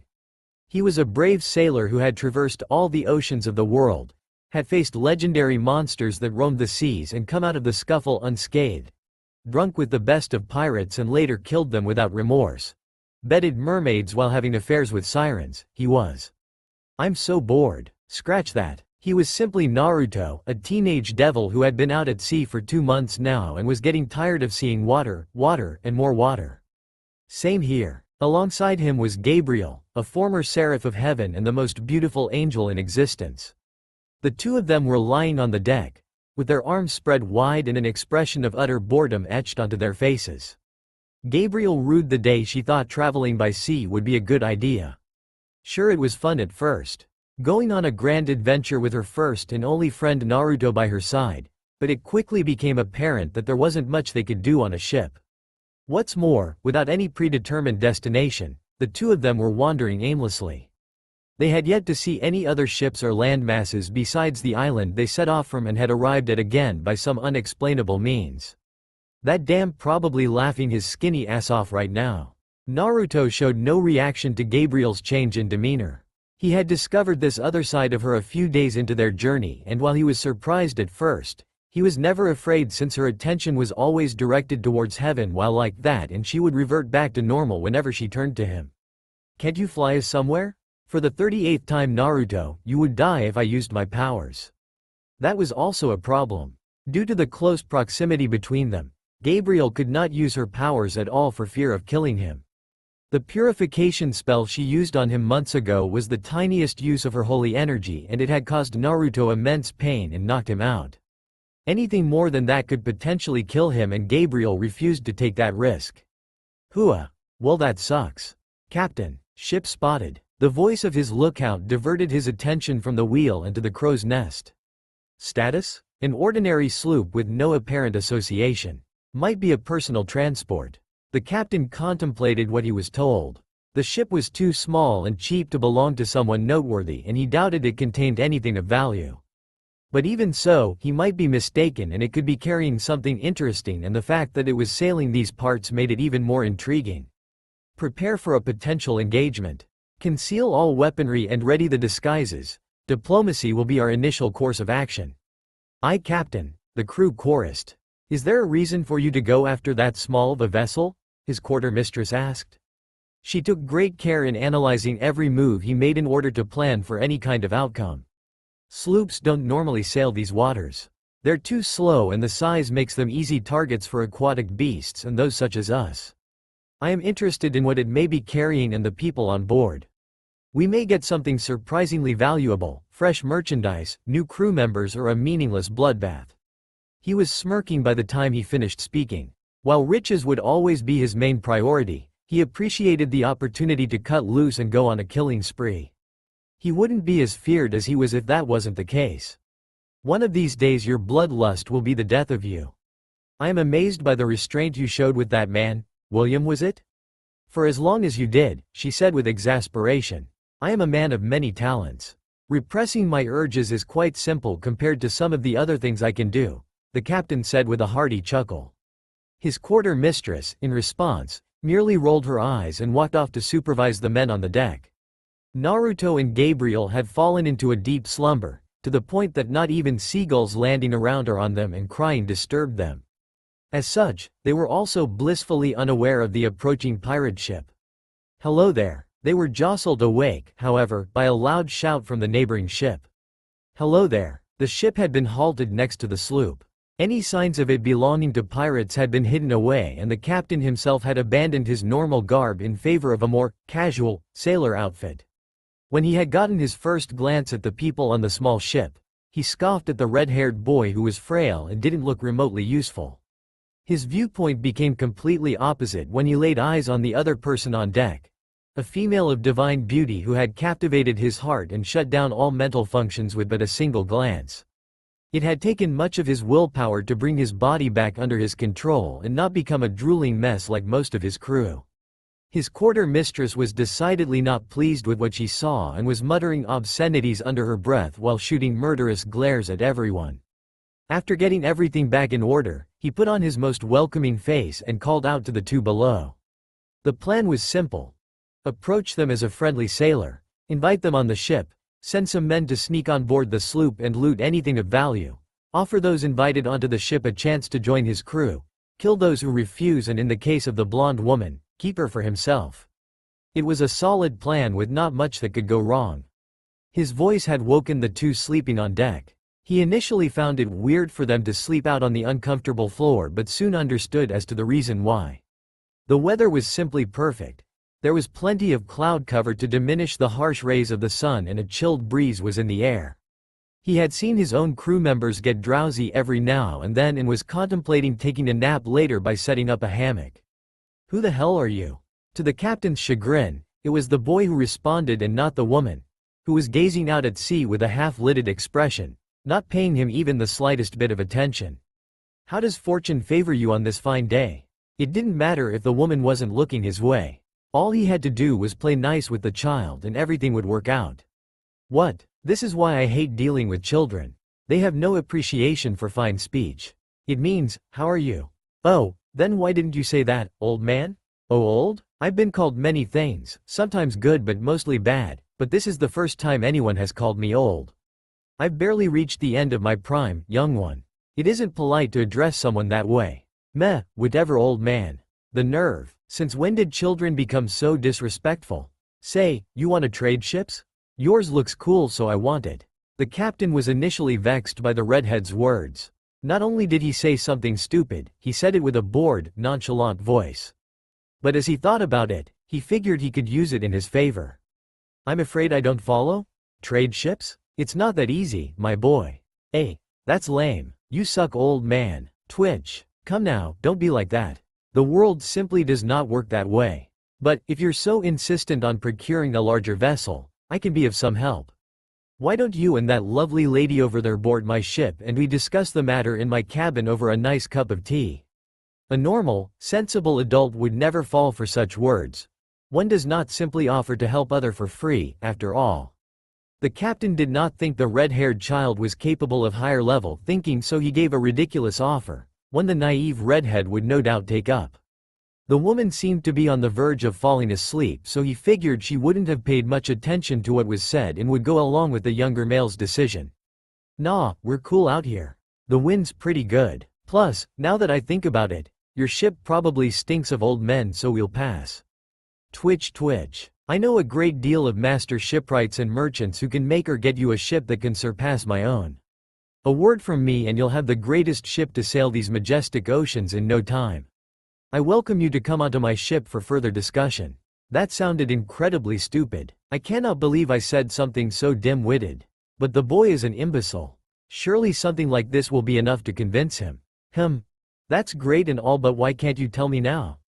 Why do we have to get on your ship? I may have underestimated him. He is sharper than I gave him credit for. Though, that could also be attributed to him finally being fully awake. But no matter, there are ways to deal with his type. I had a feeling you would prefer to discuss such matters in a more comfortable environment. Also, it's not every day that you run into another ship, and I always make a point of bringing those I meet aboard for a nice chat. It helps me meet new people and forge connections for the future. After he was done speaking, the captain waited for the younger redhead's response with the confidence that he'll accept the invitation. When you put it like that, no. The child's eyes had sharpened and he was looking straight into the captain's eyes with an intensity that would make a lesser man flinch, but he was no lesser man. He was the maelstrom and he would be damned before he let himself be frightened by a child. Oh, what makes you say that? He had expected the child to answer him with some derogatory remark followed by some cheap words and obscenities. What he did not expect, however, was for his eyes to become colder and stare into his with an increased intensity. Truly, he admitted, he had underestimated this child, but he could not back down and, therefore, met his stare head-on with his own. The air had become heavy and thick with tension. The two males were locked into a battle of wills. Their gazes were sharper than any knife and their minds faster than any avian. Through their eyes alone, they were fighting an unseen battle, and soon one of them would be forced to admit defeat. That moment came when the captain averted his eyes, swore, and then began glaring heatedly at the younger male. "Who are you? Someone with eyes like yours would have been well known in these waters. State your name and the reason why you rejected my earlier proposal." He had to know. The child had seen through him, no doubt, but that was impossible. He had spent years mastering his abilities and was one of the best at deceiving in the world. Yet a child? No, he couldn't be called a child. Eyes like his could never belong to someone so young. "My name is Naruto and I don't need to explain anything to a devil." Devil? He had been called that numerous times in the past, but the word had never been uttered with as much venom as it had been just now. He didn't get a chance to respond as Naruto had resumed speaking. "I'm surprised someone like you is so far from the underworld. I didn't believe it at first, but the more time I spent talking to you, the more obvious it became that you and everyone on your ship is a devil. You all give off the same feeling, and I've lived more than enough years with your kind to recognize a devil anywhere." Underworld? Devil kind? The captain could vaguely recall those words from some Christian texts he read years ago. He had been interested in reading about a religion that many around the world followed, but was quickly disappointed by the lack of evidence to support the various biblical tales. To him, it was nothing more than a storybook for children. The only devil-related thing that was proven to be real was the devil fruits. Naruto looked like he had more to say but was interrupted by his blonde companion. "Naruto, they are humans, not devils." "You're wrong. They're devils, I can tell. They give off the same feeling, so they have to be." The captain watched the woman sigh and shake her head. She cupped the younger redhead's hands with her own and spoke to him in a slow, soothing manner. "I have lived for many millennia and have seen countless devils. I was there during the fall of Lucifer, the father of all devilkind. I've spoken to many devils and have fought and killed countless more. Believe me when I say that those people up there are human, ones with their hearts darkened by evil, but humans nonetheless. But the feeling is something we shall discuss later. For now, let us deal with the situation at hand. Our audience is getting quite agitated." She was right. The captain and his crew had been observing the exchange and were bewildered by the woman's words. She talked of things that were only found in stories as if they were the truth, and even claimed to live for over a millennium. The captain had enough of it. "Enough with all this rubbish. I had thought the two of you would have more use than being another tally on my body count, but it's clear the two of you are a simple waste of time. Men, we have wasted enough time. Finish them off." "Aye, Captain. What's gotten into them?" Naruto asked while seeing the captain walk off and the rest of the men scrambling about. Some were taking off their clothes while others were putting more on. Everyone was getting weapons. This must be what they call a pirate ship. Pirate? Yes, though I have a feeling we are not thinking of the same thing. From what I have heard, they are akin to bandits. Instead of villages, they plunder ships instead. Oh, so they're bad guys? Some pirates are vigilantes who help those in need while breaking the laws of their area, while most are thieves and murderers. Seeing as these men are arming themselves against us, they are the latter and are, therefore, bad guys. I see. Hey, you think the feeling I got was them being bad? It is a possibility. We will have to look into it later, but for now, we should prepare for combat. Are you capable of fighting? A little. I sometimes used to sneak peeks at the guards while they were training, so I know some stuff. That should be enough. I cannot use my powers with you so close, so I will be fighting like a normal human. My base strength as an archangel should be more than enough to deal with these people, so do not put yourself under any unnecessary risk by confronting the enemy directly. Stay behind me and only engage if they slip past me and attack you. Do you understand? Gone was the gentle, clumsy woman, and in her place stood someone who had commanded scores of angels during the Great War and had slain countless devils. Heaven's strongest woman, Archangel Gabriel. While not preferring to stay back and let his friend do the fighting, the commanding aura and overbearing presence Gabriel exuded at that moment did not allow Naruto to even think of going against her. She was the commander while he was a simple soldier under her command. He could not defy her even if he wanted to. Oh, okay. Excellent. Now then, let me teach these people to not pick a fight with Heaven's strongest angel and her friend. After directing a confident smile at him, Gabriel leapt into action, literally. UWWWAHHHH. A single jump was enough to almost sink her own ship while elevating her far above the galleon. She was far enough from Naruto to open up her pocket inventory and pull out an ordinary bronze spear in a split second before descending onto the ship. The pirates on the deck had yet to recover from the shock of seeing someone jump so high when Gabriel landed in their midst and began stabbing and hacking those around her at a speed far faster than which the pirates could keep up with. Is this all you are capable of? I have yet to get serious. Note to self. Never stand next to Gabriel when she jumps. Gah, ouch, that must hurt. Gabriel's really handing it to those pirates, huh? Well, she is heaven's strongest angel. Wait, if she's the strongest angel then why's Michael their leader? Shouldn't she be the leader of angels since she's the strongest person there besides God? Ah, damn it, I forgot about that. Stupid huge guy in the sky with his stupid rules. But seriously, what's up with the name pirate? Do they have pies? Or do they rate them? Or are they the price of a pie? The human world's really confusing. I should get going as well since I can't really see anything from down here. And I gotta help Gabriel. But what will I help her with? She's way stronger and faster than me even when she isn't using her holy energy and can use spears. Those pirates should be easy to beat so I don't really have to do anything. I could go watch her back. One of those pirates might get a lucky shot in so I've gotta at least try to stop those. Alright, I've made up my mind. But wait, how'd I get on the big ship? Gabriel jumped so that's a way. I can't jump that high but my instincts are telling me I can. They didn't fail me when it came to transformation, substitution, and wall walking. They did betray me when I tried walking on water so maybe they aren't that right. But then again, 3 out of 4's better than nothing so I might as well give it a go.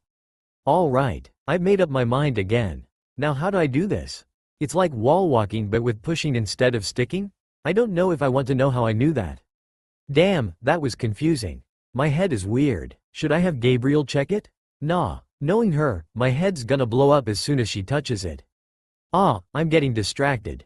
Focus Naruto. Gabriel needs you, not really, so you gotta get up there fast. Let's see. Focus on my feet. Guide that weird, watery feeling to make me stick on the ground. Then increase it. Keep on increasing it. And then release it. Crack snap. I did it. I'm in the air. Wait, I'm not going up. Why's that ship's side getting closer? Oh, this is gonna hurt. Smack. Splash. Do not say what I think you're going to say. Whatever do you mean, Captain? I was merely going to congratulate you on your plan's failure and say you should have done things like normal. Damn it, why did you have to say it? Someone needs to talk sense into you every now and then. Better it is me than some grunt who you'd end up killing and decrease the crew's morale. Sometimes I hate it when you're right. You made me your quarter mistress so deal with it. So, got pissed at someone who believes in religion. You have no idea. The way those two kept talking about it was giving me a headache. How can anyone seriously believe in unseen beings governing over the world? The only gods that exist are Gal D. Robert and his rival Greybeard, men of immense power who rule the seas. The two lords, huh? I can see why you would liken them to gods. Just thinking about what those are capable of sends shivers down my spine. Indeed. Now then, the men should be done dealing with those fools and plundering their ship. Shall go have a look? Despite having said that, what greeted the two were not rejoicing pirates, a redhead and blonde tied up, their corpses or a small fortune. Pandemonium is what they beheld while witnessing the blonde woman from the sloop making quick work of their crew with a simple spear. Wah! What is going on here? The captain couldn't help it. While his crew might not be on the same level as many of the higher-ranking, legendary pirates, they were still very capable. To see them taken down like this was a huge blow to his pride. Captain, she's a demon. She flew in the air and started killing everyone as soon as she landed on the ship. How untruthful. I am merely making them unfit for further fighting. They are all still very much alive. Whack. The woman had heard his subordinate speak and had struck him on the head with her spear. Seeing a grown, well-built man crumple to the ground like that at the hands of someone who looked more like a princess than a warrior made it clear that this woman was dangerous and not to be taken lightly. Now that the woman was close to him, he got a better look at her features. Her beauty was even more breathtaking than before and not a single one of her golden locks were out of place even after fighting against his crew. I have been searching for you. I take it you are the captain of this unruly bunch? Seeing as he had been directly addressed, the captain composed himself as much as possible and answered. Indeed, who might you be? A woman as beautiful as yourself must have an equally beautiful name to identify herself with. Oh, I am surprised you have the gall to speak to me in such a way after ordering the deaths of my friend and me. That, you do not have any need to speak. I will simply take care of you like the rest of your men. The woman who had until now been speaking normally, suddenly exuded a presence and killing intent that far surpassed his own. It was enough to freeze him in place so he was unable to act when the woman struck her spear towards him. Clang! Gaw! The spear struck his flesh but it was off target. Instead of its original mark, his heart, it had been lodged in his shoulder. By a stroke of luck, his quartermistress had been fast enough to deflect the spear in time and save his life.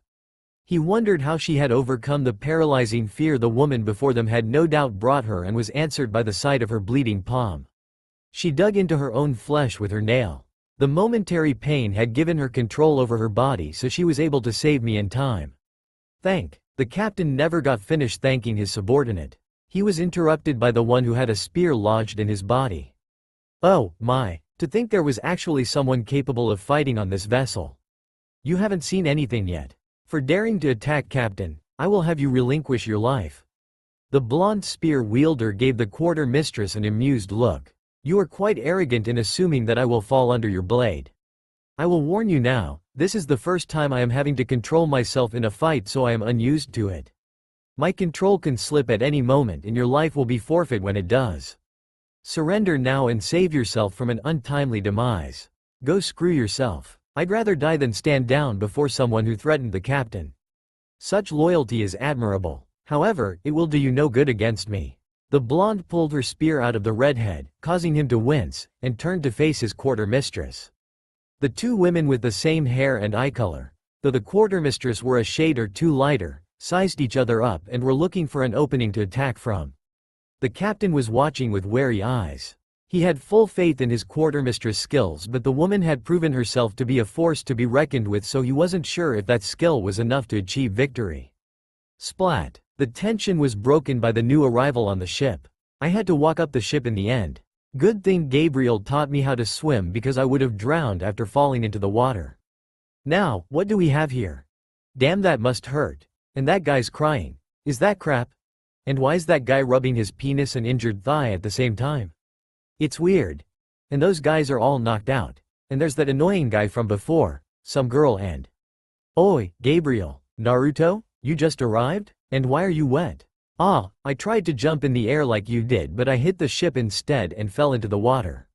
I had to swim to the ship and then walk up to it.